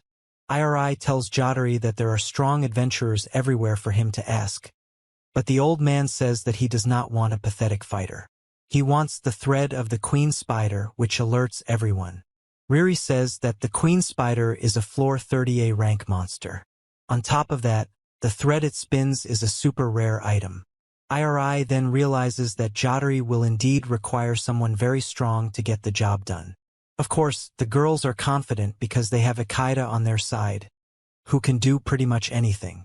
Now, Jotari says that he has received a request from the king for the first time, so he wants to make sure that he does a good job. He knows that our hero has conquered a dungeon all by himself, so he is ready to pay whatever is needed. Of course, money is not an issue for Isekai'd, but Jotari did come all the way here for his help, so he should be nice about it. Now, Bro goes out of pocket by saying he does not need Jotari's money. Instead, he would like the old man to make him dresses based on his ideas. Jotari is fine with it, even if he is given a huge number of designs which works of Isekai'd, so he accepts the request. He will bring the thread to the old man's store the moment he gets it, and Jotari is very thankful to him for his service. After he leaves, Isekai'd reveals to us that he mainly wants these dresses made because he wants to enjoy some serious cosplay fantasies with his babes. He can have them playing a nurse, a bunny girl, a school uniform, gym shorts, and even swimwear. Bro has a very vivid imagination, because he also thinks about maid outfits which would make anyone jealous.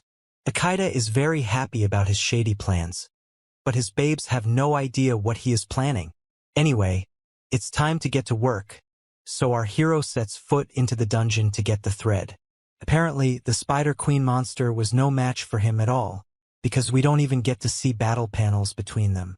Our hero wins easy peasy lemon squeezy, and gets a lot of drop items.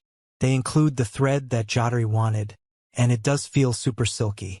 Isekai'd figures he should deliver the goods now, so he takes his babes with him to St. Mule via Dragonflight.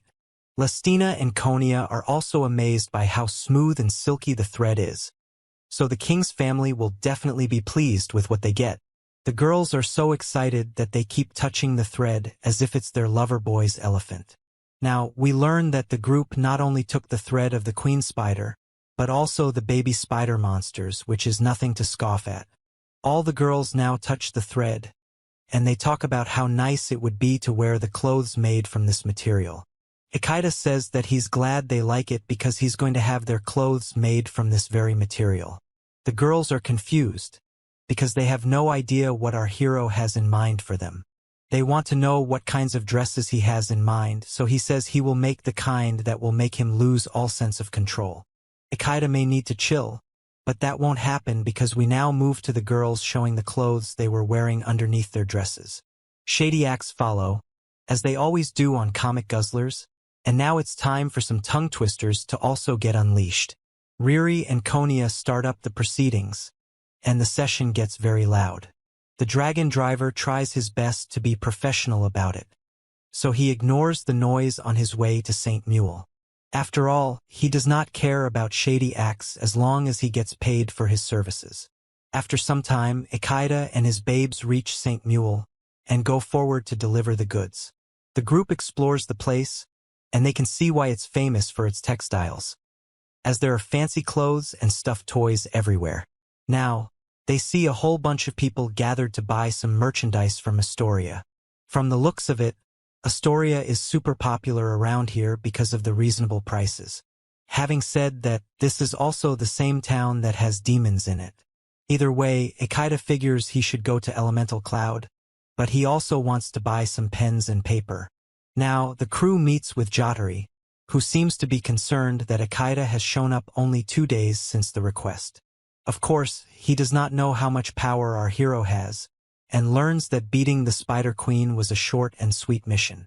He can't believe that he is indeed holding the premium silk he had asked for, because it normally takes 10 days to get such a job done. Anyway, it's time to keep his end of the bargain. So the old man promises to make the clothes that Isekai'd wants. Now, Isekai'd asks Lestina to bring the paper and pens they bought, and proceeds to draw the outfits he wants to have made. The drawings may not be the best, but Jotari does get a rough idea out of it.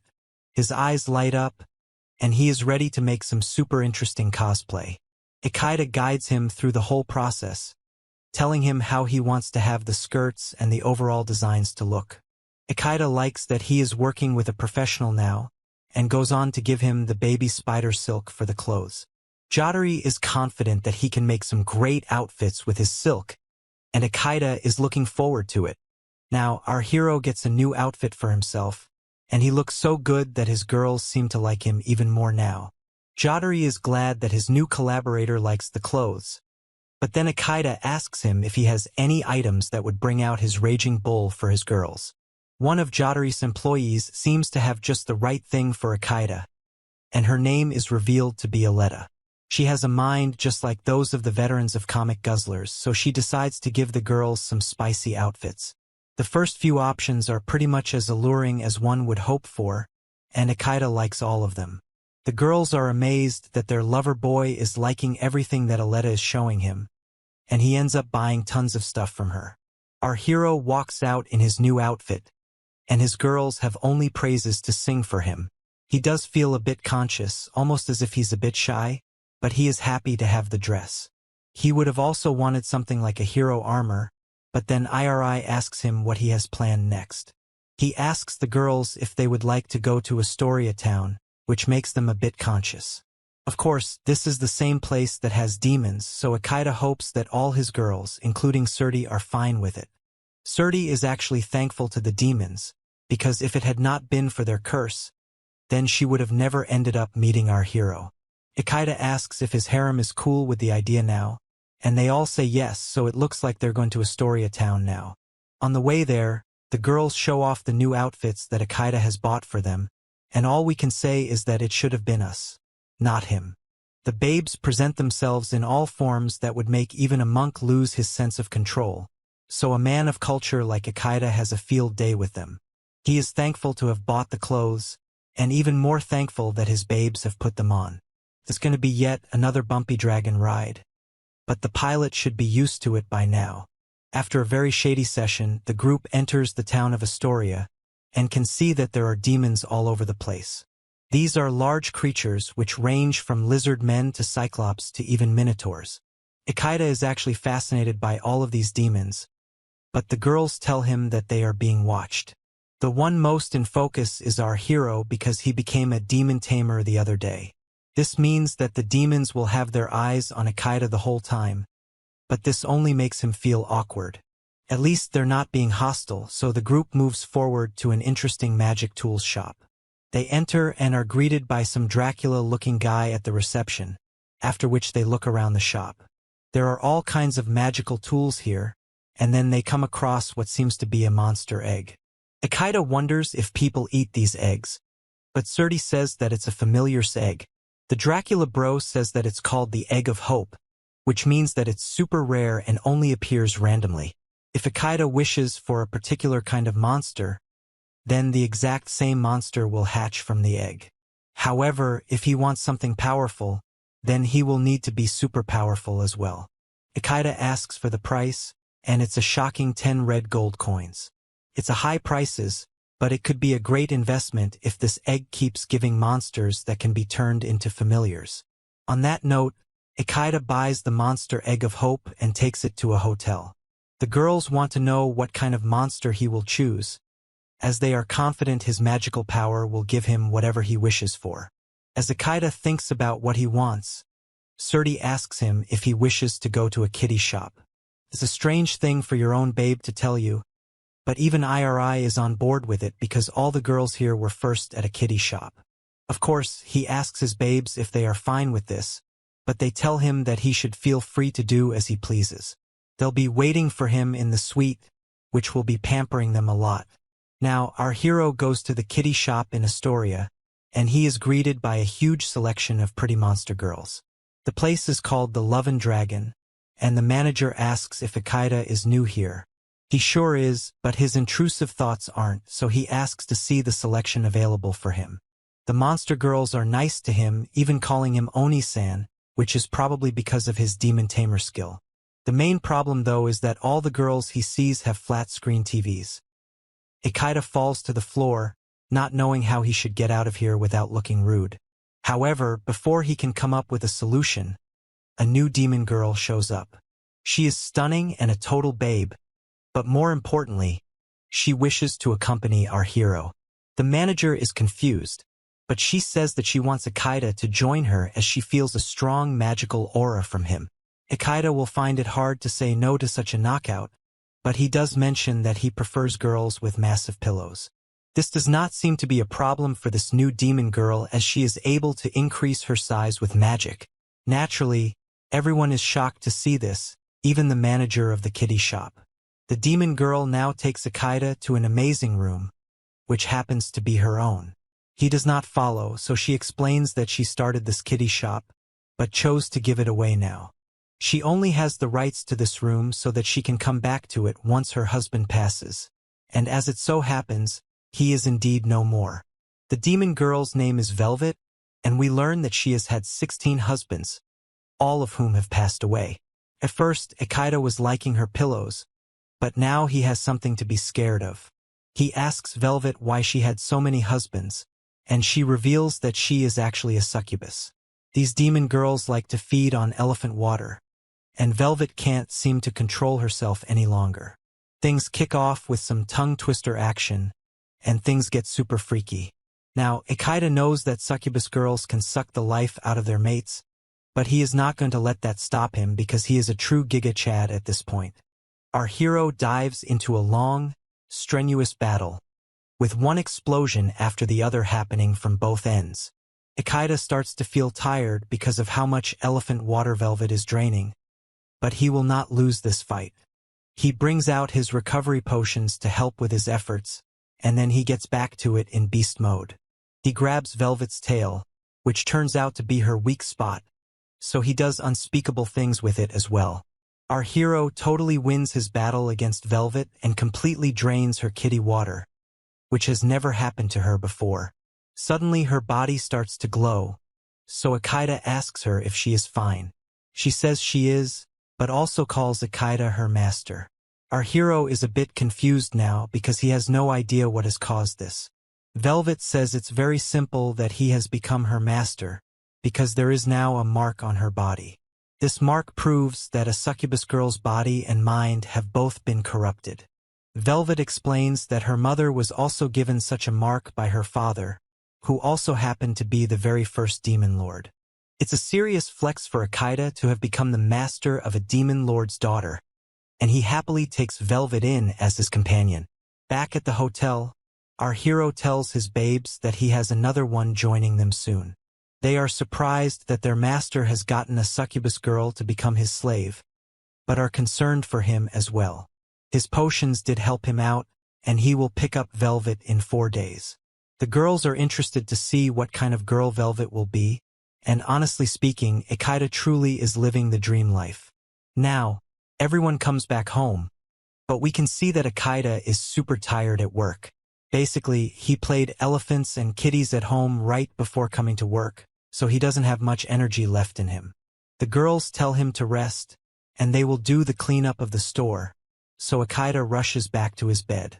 He notices the egg of hope as well, and remembers that he has to pour some magic into it. He'll take a break before hatching it, and he thinks about what he wants. He now has 6 absolute stunners who call him master, so he doesn't need a babe anymore. Ichaicha then figures that he should get a monster who has healing attributes and is also cute. After a lot of careful consideration, our hero decides to put his magic into this egg, and soon enough, it hatches to reveal a cute monster. It's great timing because the girls come back too, and they notice the little monster. As expected, they find him to be super cute as well, and they can't get over how sweet this little bugger is. The monster has a red stone on his head, which could mean it's a gem, but everyone is just focusing on how he's cutely eating his food. The girls are completely in love with this new monster who is indeed quite adorable. After playing with everyone for a while, the monster goes to sleep, and then Surti reveals that he is a carbuncle. These beasts are supposed to bring good luck, and our hero is looking forward to it. He gives him the name Carl because of the first and last parts of carbuncle. Now, Surti tells Ichaicha that he will need to take Carl to the guild to register him, because he has to make him his legal familiar. The registration is done instantly, and Carl is given a collar for proof of registration. The reception girl also found Carl to be super cute, so she tells Ichaicha to come here again. Even at the stores, everyone seems to like Carl, so Ichaicha gets some free stuff as well. All of these items are for Carl, and he seems to be liking his new bed. Now Tsukatte says that the bed is a magical tool which can block all kinds of sounds and vibrations, which means that Ichaicha can get his freak on with his harem without having to worry about waking up Carl. This does seem to be a good idea, so Ichaicha puts the bed to test right away by engaging in a shady session with his girls. It goes on for a very long time, almost as if our hero is trying to beat Bonnie Blue and Lily Phelps in terms of marathon stamina. Even after all the shady action, we can see that Carl is fast asleep, meaning the bed really is magical. Now, Ichaicha cleans the room from all the elephant water and kitty water that's spread everywhere. He then goes to sleep with all his babes, showing us all that dreams can come true indeed. Now, we move to the next morning where Ichaicha is still in bed, but he can feel something nigh. He wonders if his girls are giving him a wake-up tongue twister, but it's actually a different sensation, and it turns out to be Carl. He wants to sleep with his master too, and it's a cute moment for them. His girls are watching him from the door, and they find this adorable as well. It does take them some time to wake up because he does not want to move, but they do eventually head outside. The group explores the town with Carl to make him aware of his surroundings. And then he suddenly points to a park because he wants to play. Carl is shown to be an active pet, as he jumps into the air to play fetch, which leads to a fun day out. After playing for a while, Carl goes to sleep as he is tired from all the action. Now that everyone else has gone back home apart from Ichaicha and his babes, our hero thinks it's time to do some suspicious public activity. Riri and Iri kick things off with a double tongue twister which makes the other girls restless, but they wait for their turns.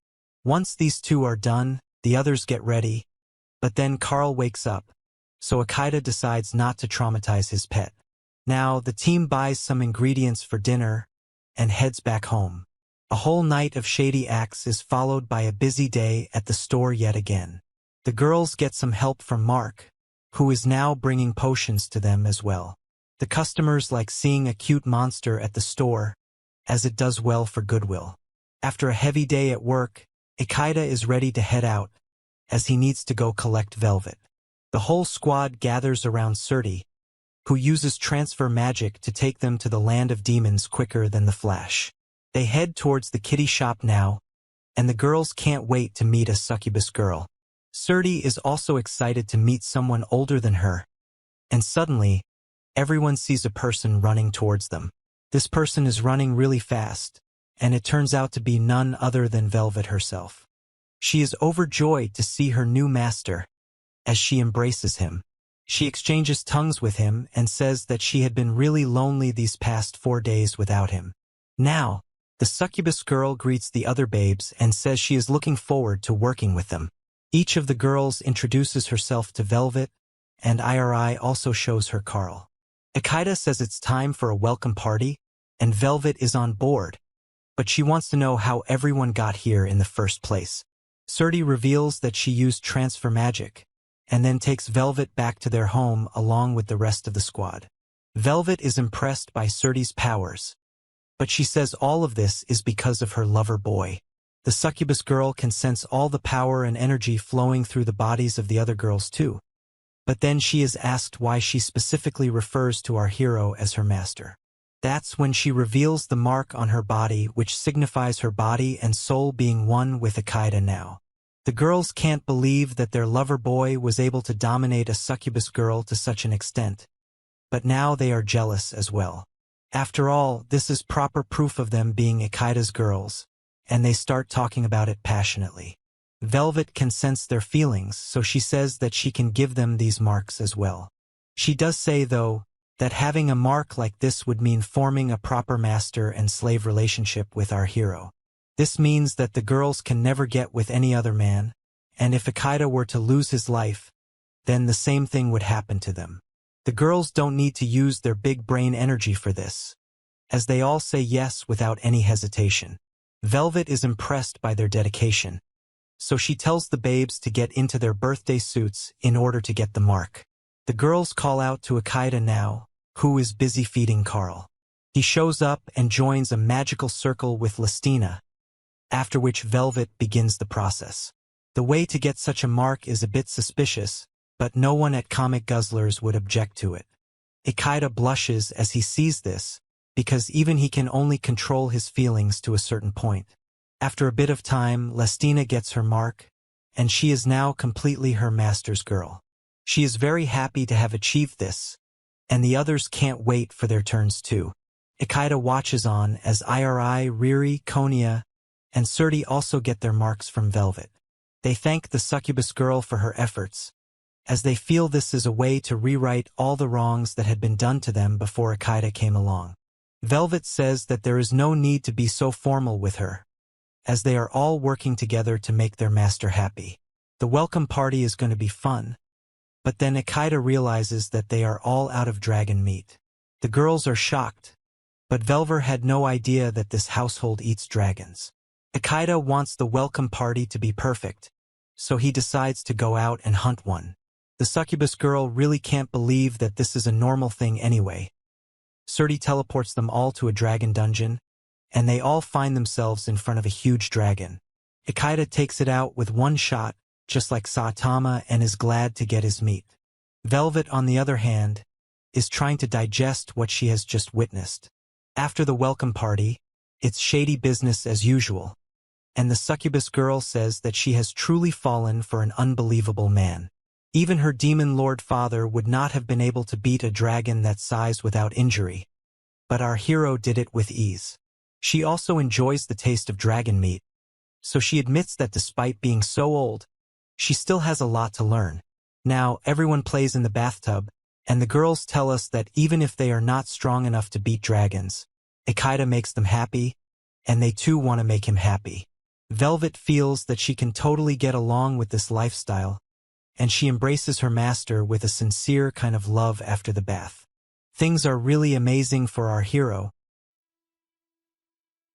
Ichaicha is glad to see his newest babe so happy, and then she dresses up to please her new lover boy. He naturally finds it quite alluring, and Velvet likes that kind of response. Ichaicha's intrusive thoughts awaken, and he can't control himself any longer. The other babes realize it's time to join in on the fun, and they are dressed up quite nicely. Of course, they are worried about the cute Cal, but since he has been playing all day, he is sleeping peacefully.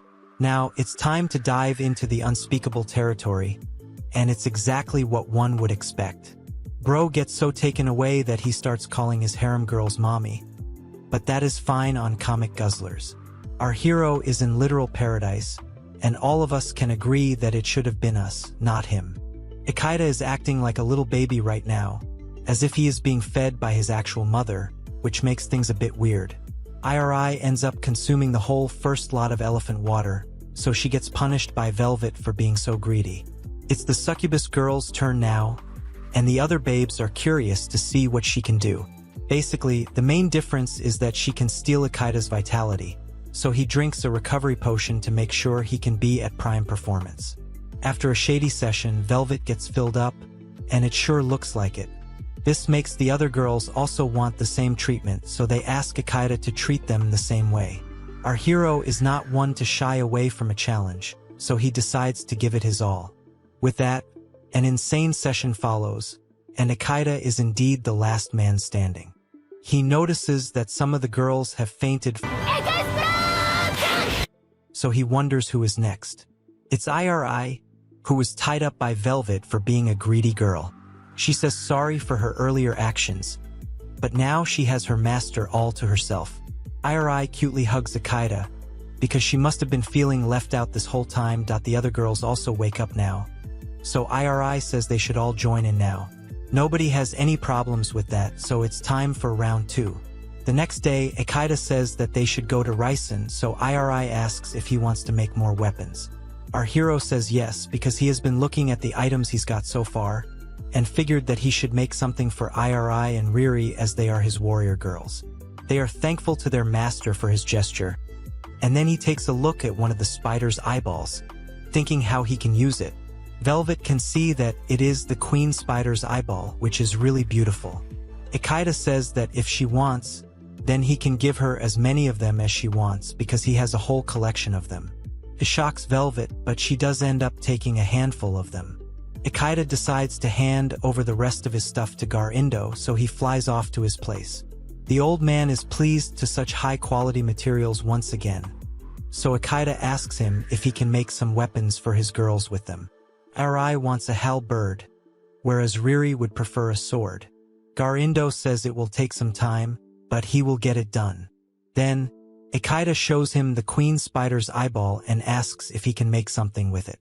The old man does say that it's highly impressive, but at the same time, this is out of his area of expertise. It's quite surprising, but Gar-Indo says he will introduce Ichaicha to another master craftsman. He has recommended the dwarf named Genel, so the group decides to go ahead and meet her. She should not be hard to deal with, as Gar-Indo has said Genel is a different kind of craftsman. They find the spot, and Genel's workers get hyper when they see Gar-Indo's letter. They fetch Genel immediately, and she makes her introduction. Ichaicha is surprised that Genel already knows about him, but she says that Gar-Indo really likes him, so he always mentions our hero. Genel seems to have known Gar-Indo for a decade, and he has gotten her really excited for what Ichaicha is about to offer. Our hero shows her the queen spider's eyeball and asks if Genel can make something for Surti with it. Genel is honored to be in the presence of the great and curvy sage, but she says that one eyeball won't do much for her magic. That's when Ichaicha reveals his entire collection, which naturally shocks Genel as well. This amount will easily be more than enough for her, and then the harem girls tell Surti that she can finally enjoy a powerful tool. Genel asks for 1 week to make the item, so Ichaicha and his babes head back home. Surti gives her master a pillow massage to show her appreciation, but a man of culture will do anything for his babes. Velvet notices the empty potion bottles, so she asks him about them. He explains that he has to fill them up and line all of the bottles for the store opening. He has categorized them properly with terms like Potion A and Potion D, while also separating strength, agility, and detox potions. Naturally, this amazes Velvet because even the other girls are impressed by the arrangement, even though they have seen them countless times before. He then tells his babes to take the potions to the store, as he is just about done. They do as they are told, and then Velvet asks if she can be of any help. Ichaicha figures that Lestina and the others will be inside the store, but since they are here, there should be something that Velvet can do for him. She has a naughty idea in her head, and she suggests it to her master, after which we move to the store. Lots of purchases are happening, and it doesn't take long before another sold-out effort. Ichaicha and the girls relax for a bit because today was really busy, even considering the amount of demand our hero usually faces. Now, Velvet shows up asking if the customer bought anything, but her mood seems to be a bit different from the rest. Ichaicha asks her if she did something to the customers, but she says that she only asked them to buy potions from the store in a cute way. This seemed to have worked its charm, because the men went crazy and bought as much as they could from Ichaicha. This is the true charm of a succubus girl, and a cheat code for business too. Today's sales have been the highest ever for Ichaicha, as he has earned 1 red gold coin and 7 platinum coins. He is pleased with the results, so he tells Velvet that he is going to be counting on her too from now on. It's time for dinner now, and we see a splendid meal for the squad. Irai comments on how orc meat cutlets are the best, and even Cal seems to agree with her. Being sautéed with butter and soy sauce does help. The fried shrimp has a great texture as well. Velvet is tasting this food for the first time ever, and she is amazed by how tasty it is. She is shocked to learn that her master has made all of this and taught the recipes to his babes too. He really is the real most valuable player. Ichaicha is also of the opinion that the food is really good today, but he wishes he had some rice as well. The other girls have no idea what he's talking about, so they ask him what's wrong. He tells them that he would have loved some rice, so Velvet asks him if he really likes it so much. Her master is surprised to learn that this world does have rice, but Velvet explains that it is mainly used as food for livestock back in her country. Surti says the same thing for her country, and Iri adds that wheat is for human food, whereas rice is for livestock animals. Lestina and Konya get a bit nervous, so they ask our hero how much he likes rice, and he naturally responds with a very enthusiastic declaration. He passionately talks about how rice is supposed to be like soul food, as it can go along with any dish. Rice really is the best, according to him, and the girls most definitely did not expect to see Isekai'd so hyped for rice. Riri comes up with an idea to visit the city of food, called Harden Gourmet. Isekai'd grabs her before she can say anything else, because he really wants to get his hands on some rice. Harden Gourmet seems to be a city built by a wealthy gourmet, and you can get food from all over the world over there. Isekai'd is quite pumped, so he asks if any of the girls have actually been to Harden Gourmet. To his dismay, none of them have visited the place, but Velvet still hasn't said anything. She reveals that while she has not lived there, her friend has, although it's been a long time since she last heard this. Isekai'd is a bit disappointed, as he does not know if he will find rice there, but even if he has a slight chance, he is willing to risk it all. He tells his harem that they are leaving for the Harden Gourmet city tomorrow, and they all agree because they have not seen their master so enthusiastic apart from when he's buried in their pillows. Now, we move to the group on their way to the city, and Cal is very happy. It's his first time seeing the view from the sky, so it's only natural. It's also natural for Isekai'd to get lost in the middle of some curvy bodies. As he enjoys the company of Listina and Konya, Iri and Riri keep Cal distracted, because they don't want him to see his father in the middle of such acts. Soon enough, they arrive at Harden Gourmet, so Isekai'd decides to come back to his senses. We can see everyone is quite lively here, as they invite visitors to come and try their freshly baked items. Everywhere smells good too, so Iri tells her master that she is hungry. They haven't had lunch yet, so Isekai'd suggests grabbing a bite, but it also seems as if someone is spying on the squad. Isekai'd does not even notice this figure, because he is too taken away by how beautiful the sunset looks while getting reflected on the lake. Since the sun has set now, the girls ask their lover boy what they should do next. He has not found any rice yet, so he suggests staying over for now. Suddenly, a woman shows up asking if Isekai'd needs an inn for the night. If that is the case, she would like to invite him to her own inn, but Velvet recognizes the woman instantly. She refers to her as Gremilia, and we will call her Grem from now on. It has been over 300 years since they last met, so this is indeed the friend Velvet was telling Isekai'd about earlier. She also seems to be the suspicious person spying on the group earlier. Now, the succubus girl officially introduces Grem to the rest of the group, and confirms that she is indeed the person she was talking about earlier.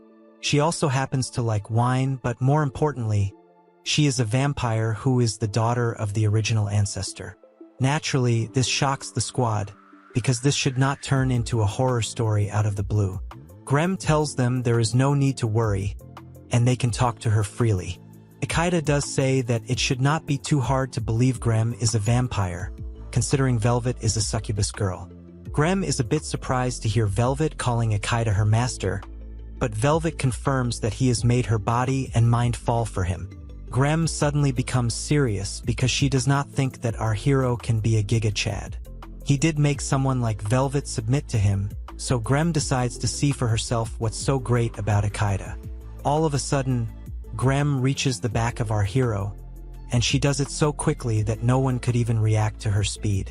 Isekai'd is completely unbothered, as he looks back, letting Grem know that he can very well see her movements. She steps back and wonders how he was able to do this, but bro is only interested in how tall and pretty Grem is. He has been boosting his stats with potions, so it's not too hard to believe he has enhanced vision now. Grem is convinced that Isekai'd is pretty good, but she has one more test for him to pass, as she reveals her vampire fangs. She unleashes some magical energy, and it creates so much pressure that she can aura farm without any hassles. The girls begin to panic, and Velvet asks Grem to stop with her shenanigans. However, Isekai'd is once again completely normal because he is just a chill guy. He goes behind Grem and asks her if she can end this now, which completely takes her aback. Our hero adds that he's new to the town, so he does not want to fight Grem at all. Grem can feel the fear growing inside her, as Isekai'd says that he won't hold back if she does not stop this very moment. She does as she is told, almost instinctively, and drops to the floor, completely defeated. Velvet rushes to her friend, but Grem is not even able to call out her name properly. This kind of trembling is quite rare for the vampire girl. But Ichaicha casually says that he did not intend to give off such a spooky vibe. Even so, he managed to get the job done without even needing to do anything scary. Grem can't believe that she of all people got affected so badly, so she bursts out laughing like a mad woman. She never thought she would face someone so strong, and it's her loss, although Ichaicha does try to downplay the whole thing. Now that Grem has proof of our hero's might, she formally asks him for his name. Grem is impressed by what she has seen, so she asks Ichaicha if he would like to become her husband. This naturally comes as a shock to our hero and his harem, as can be seen on their faces. Velvet asks Grem why she is being like this all of a sudden, but the vampire girl answers that her husband should be stronger than her, so it's decided. That may not be the most ideal way to deal with the situation, because all the other babes say that their lover boy is very important to them. He will not become Grem's husband at all, but she just needs to give them a death stare to make them quiet. Even so, the arguing goes on for a while, and our hero tries his best to get everyone to chill. As of now, they need to find an inn, so Grem suggests staying at the one she owns. The group asks where this inn is, and the vampire girl points to it immediately. It's a massive mansion right in the middle of town, and Velvet never imagined her friend would be living here. Grem says that she will take good care of Ichaicha, but the other girls are not too keen on this. The vampire girl states that there is no need to glare at her, because she is not going to attack Ichaicha. Iri does not believe that, but she also knows that they are getting the inn for free, so they should just play along for now. Riri and Surti don't like this either, but Velvet seems to have seen through Grem's facade. She is actually really nervous right now, because it is the first time she has ever fallen in love with someone. She is at level 1 of the romance stage and she does not know what to do. Anyway, she gets dinner prepared for her guests, and there's a lot of variety to choose from. There's kangaroo meat, local dishes from Bakinia, Ricin, and Pyroconia too. This truly is a global cuisine, and Grem tells everyone to eat as they please. She orders for some wine, and Ichaicha asks if she is the head of this place. She clarifies that she is not the head of the family, but is rather like a puppet master, controlling everything from behind the scenes. This means that Grem is not just the head of this place, but also the head of the town, as everyone seeks to serve her. The group is a bit confused because this seems suspicious, so Grem explains that a vampire can control anyone just by drinking their blood. Due to this, she is able to rule from the shadows, although that doesn't really sound like the right thing to do. The whole idea of having such slaves makes the girls worried, but Velvet assures them that this is just normal behavior for demons and vampires. Now, Grem takes a good look at Ichaicha and decides to ask him for a favor. She says that she wants to drink his blood, but the moment she finishes her statement, Iri, Riri, and Velvet surround her, as if to threaten the vampire girl. Velvet openly demands to know what Grem is planning, but she says that she is only asking to drink our hero's blood. Surti threatens her with holy magic and says that she will end her at all costs. And even Iri says that she will never forgive Grem if she turns Ichaicha into her slave boy. Riri orders Grem to take back what she said, but the vampire girl clarifies that she does not have any such intentions. Nobody trusts her, but she swears she will not do anything so evil. More importantly, she does not think that her powers are even going to work on Ichaicha. She can tell just by instinct that he is way too powerful for her. Basically, Grem can smell delicious blood from our hero, and it is even better than the dragon blood she used to drink as a child. Ichaicha is as cool as a cucumber, as he says that he is fine with Grem tasting his blood. Naturally, his harem babes tell him this is a bad idea, but he simply says that he does not want it to hurt. Grem promises she will not hurt him, and says that his wrist should do. After all, she only wants to know the taste of the finest blood she has ever smelled, but the girls are still worried for their master. He says that it's all good, and he can take it, but Grem seems to be even more nervous. She prepares herself for the blood and takes a bite from Isekai'd's wrist. It does hurt him a bit, but Grem is too busy enjoying the blood. It's so delicious that she just can't stop drinking it. She wants more and more of it, but all of a sudden, she stops drinking and starts choking. Isekai'd wonders what has gone wrong, and he worries that it is his fault. Riri tells him he has not done anything wrong, but even she wants to know what's going on. There is some crazy sensation happening in Grem's chest, and the next thing we see are her pillows popping out like bullets. Her slaves cannot understand what is going on with her body, and even Velvet is at a loss for words. The vampire girl eventually recovers from the session and collects herself, but her body is a lot curvier now than it was before. Isekai'd is amazed that his perfect body type has emerged in front of him, and then Grem says sorry for treating him with disrespect. She even refers to him as Isekai'd-sama, which is quite rare for a vampire. She says that our hero can order her to do whatever he wants, because she is effectively his slave girl now. None of this makes any sense, so Velvet demands for some answers. However, Grem simply says that she has understood now how Isekai'd is the one dominating her, and not the other way around. Iri asks Surti if she can figure this out, and she assumes that the vampire curse has activated in reverse because of how much stronger Isekai'd is than Grem. Now, the vampire girl says that, as an apology, she would like to offer her curvy body for a game of elephants and kitties, which is quite sudden for Isekai'd. Our hero is only interested in her soft pillows, but Velvet asks Grem if she was being serious about what she had said. The vampire girl confirms that she will do anything for her Isekai'd-sama, and Velvet believes her. Now, Grem turns to all the other harem girls and apologizes to them as well for the way she had behaved with them. They are fine with it as long as she does not do something like this again, to which Grem agrees. On that note, all the girls agree to get along, and our hero has added yet another curvy babe as if he is collecting Pokemon.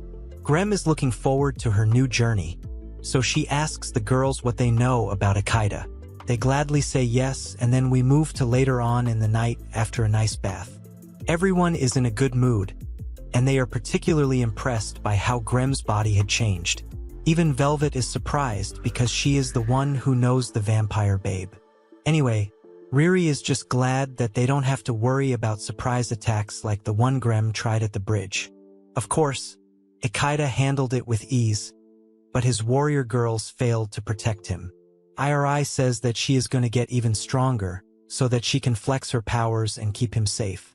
Lestina and Konya say that they will continue cooking to nourish everyone's training, and this makes Isekai'd more reassured. All of a sudden, Grem shows up in some rather alluring attire. She says that she hates to interrupt, but she would also like to become one of our hero's women tonight. With an outfit like that, she is definitely in for a performance similar to a raging bull. How well is this first session going to go for Grem? Is she actually going to come in handy with her vampire powers? And what exactly is Isekai'd's main goal in this story, apart from living a life that makes all of us jealous? Now, Grem tells Isekai'd that he is free to do as he wishes to her body, and he dives right in without any hesitation. Iri and Surti both know that he has activated beast mode now, so he won't stop until he has done a great deal of activities. Grem is quite liking the treatment, and after a little extra pampering, she has a big... The other girls take her so that she can recover, and comment that vampires prefer blood, so this would have been a first for Grem. Anyway, the show has only just begun, so we dive right into a proper display. Bro's elephant is warmed up with a couple of tongue twisters, and it's time for Grem to engage with it. The vampire girl can't keep up with Isekai'd's skills, so the other girls ask him to forgive her for not having any experience. Anyway, there are 6 more babes to enjoy, so Bro is spoilt for choice. He goes straight for it, and once again it's time for the customary "it should have been me, not him." The whole night goes exactly like how we would have imagined, and then we move to the next day. Everyone is out and about, and then Iri feels hungry. They are searching for rice so that Isekai'd can have some of his favorite meals, but Grem is still sleeping because last night was a bit too much for her. There's some nice food to be had here, so Ichaicha tells his girls they should dig in.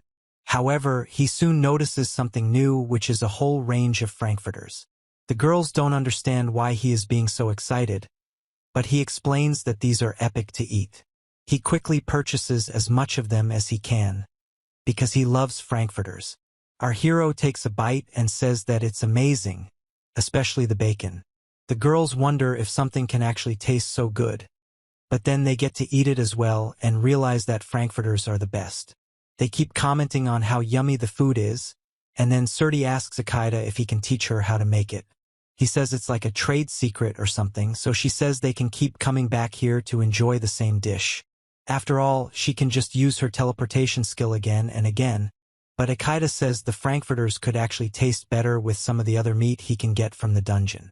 It would be a good idea to ask the shopkeeper for more information, but Ichaicha simply buys a whole bunch of stuff from him without even negotiating.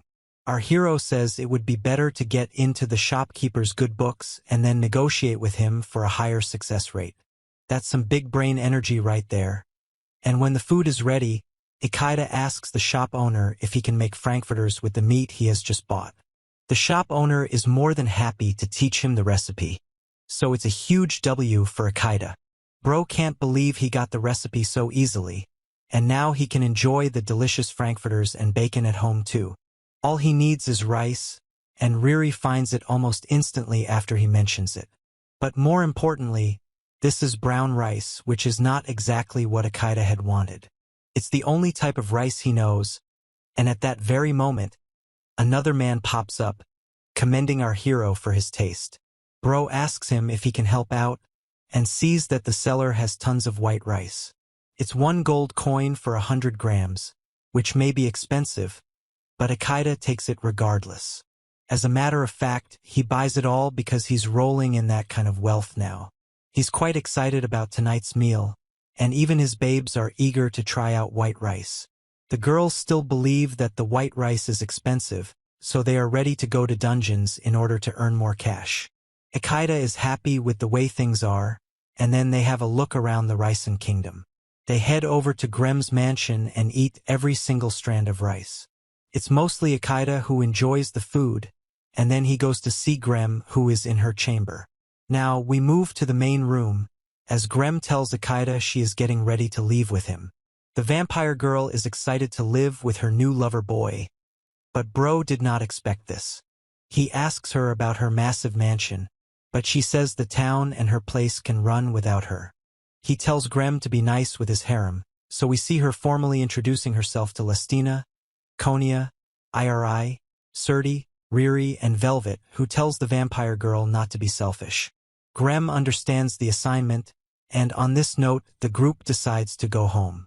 Tsukatte uses her teleportation magic, which highly impresses Grem. She can also identify that dwarves have built the fancy house, and that Ichaicha sells potions here. However, Grem feels that our hero can earn a lot more money as an adventurer. He explains that he wants to live a simple life away from pain, as he doesn't want to be going deep into dungeons and wasting time there. Grem gets it because adventurers do have to keep up with harsh conditions. Ichaicha states that he simply wishes to make a lot of money and enjoy life with curvy babes. The girls don't mind him acting like a man of culture, although Grem does feel his incredible talents are being wasted. It's of no concern to her, as Ichaicha is fine by it, and now it's time to eat some food. Bro decides to make some hot dogs, and he shows the girls how it's done. They are amazed by their master's skills, and they naturally love the flavor too. Everyone keeps talking about the fine taste and ingredients, but most importantly, Grem can't believe that she is liking something other than wine or dragon meat. The girls bond over Ichaicha's knowledge of so many recipes, and he's glad to see them getting along. Later, Grem talks about how she never thought she would become a slave girl, and she's also quite surprised at her body with massive pillows. Velvet tells her that it's Ichaicha's personal preference, but she too is a bit taken aback by the size.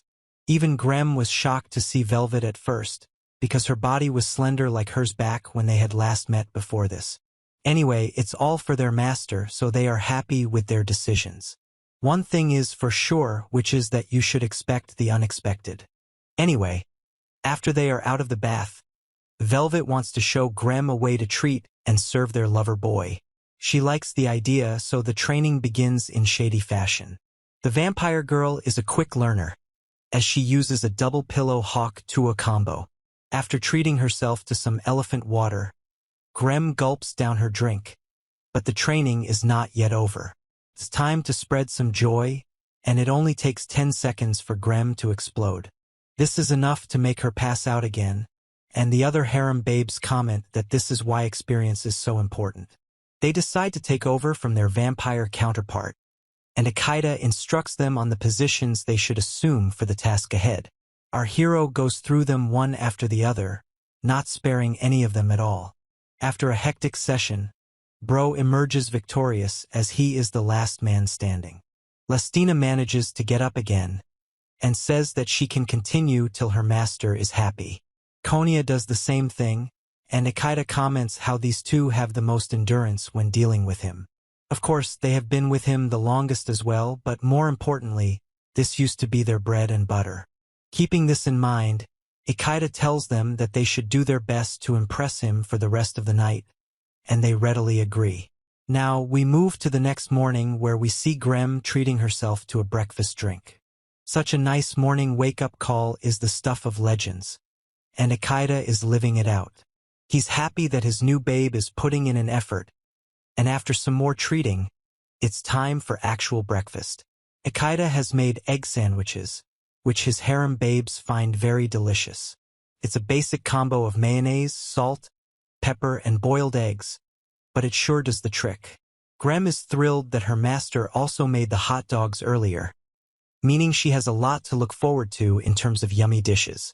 Isekai'd is also keen to cook the rice he bought yesterday, and even though he is not sure if it will taste good, his ladies are confident that he will make something tasty. The store is being opened today, so the meal will hit a lot better after a hard day's work. Grem asks what she should do at the store, but our hero does not think she would make a good waitress. After all, she would most likely just scare the customers away. She's quite tall too, so the only option is to use her charm skill like Velvet does. On that note, Isekai'd says it's time to open the store and experience another day of selling out all the potions. It's business as usual, because Bro has tons of customers lining up to consume his potions. Once the day concludes, he thanks everyone for their hard work, and we learn that today could have been their busiest day ever. Velvet and Grem return, and learn that thanks to them, a lot of customers came swarming in. Of course, this is also possible because of how high the quality of the potions is. The girls can't believe that their master is able to make potions so easily, and his technique is rather mysterious. Now, we move to the house where Riri is asking Isekai'd if he is all right. He seems to be in deep thought, and is hoping for something to go well. There's a lot of tension in the air, but we learn that it's all to do with the rice that is being prepared. It gets cooked, and Isekai'd looks happy with the result he got. The smell of the rice is quite appealing, and it looks clean and pretty too. Iri reveals that she did try rice before, but it's nowhere near as good as this dish. The girls don't know how to eat this, so Isekai'd tells them to have it just like they would have meat or fish. The dish for today is seafood soup, pork, fried chicken, salad, and rice. It sounds appetizing, and the girls thoroughly enjoy the food too.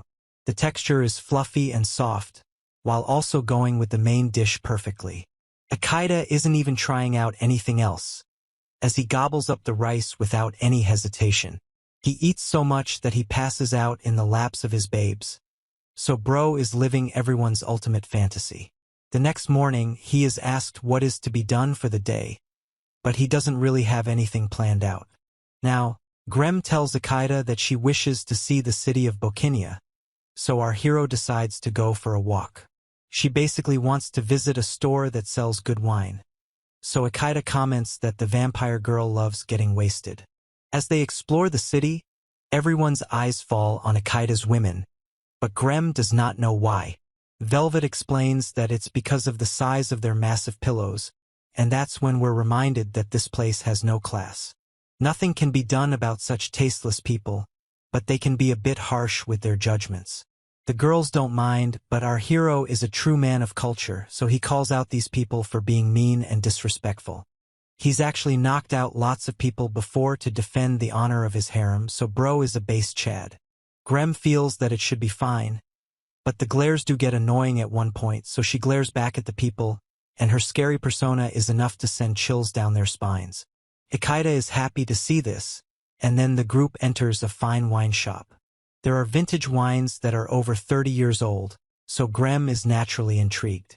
She even starts making demands for barrels, not bottles, but money is clearly not a problem for her or Ichaicha. She only picks the finest wines because vampires have a keen sense of smell. A lot of business is done that day, and Ichaicha decides to pay for all of it. Grem asks if this is all right, but he simply flexes his wealth in front of her. Ichaicha asks her where she would like to go next, but it turns out that wine was the only thing she was after. Our hero suggests going to a clothing store, as he feels Grem did not pack as heavily as she should have. After all, she has a new body now, so it's not like any of her older clothes would have fit. With that, everyone heads to a clothing store, but it turns out that they don't have any items that can fit Grem's new physique. This is a bit upsetting for Ichaicha, but where there is a will, there is a way. Ichaicha says he will simply get these clothes made in St. Mule, which shocks Velvet because custom clothes are not all that common. She acts cutely towards her master and says that she is jealous of Lestina and the others for already having such nice outfits. He says that he'll make some clothes for her too, which makes the succubus girl quite happy. Iri says they should head to the dungeon now, but the others are confused. She clarifies that it is to get the queen spider thread, which can be used for custom designs. Surti reiterates that this kind of thread is superior to other kinds of material, even though there is no actual merit to that word in this world. It's just that whatever Ichaicha gets as drop items are just inherently better than anything else. After putting some thought into it, Grem realizes that this applies to the special orc meat she has been eating too. It makes sense, considering that Ichaicha got the meat after beating the orc. Velvet figures that since Ichaicha is going to defeat the Spider Queen to get her thread, it is only natural for it to be superior as well. How many monsters is bro going to defeat for his babes? And how much cosplay is enough for one man of culture? These seem to be the most important questions in a story with no real villain even by its 22nd chapter. What happens next? Well, the video has come to an end, so we'll have to find out later. Like, share, and subscribe if this is the kind of potion life that suits you best. I'll keep making more of these for you as long as you keep watching them, so please also comment the parts you enjoyed the most. I know there's some censorship, but that's the only way to keep these videos safe. Anyway, who's your favorite babe? Is it Lestina, Konya, Iri, Riri, Surti, Grem, or Velvet? Okay then, I'll see you in the next one.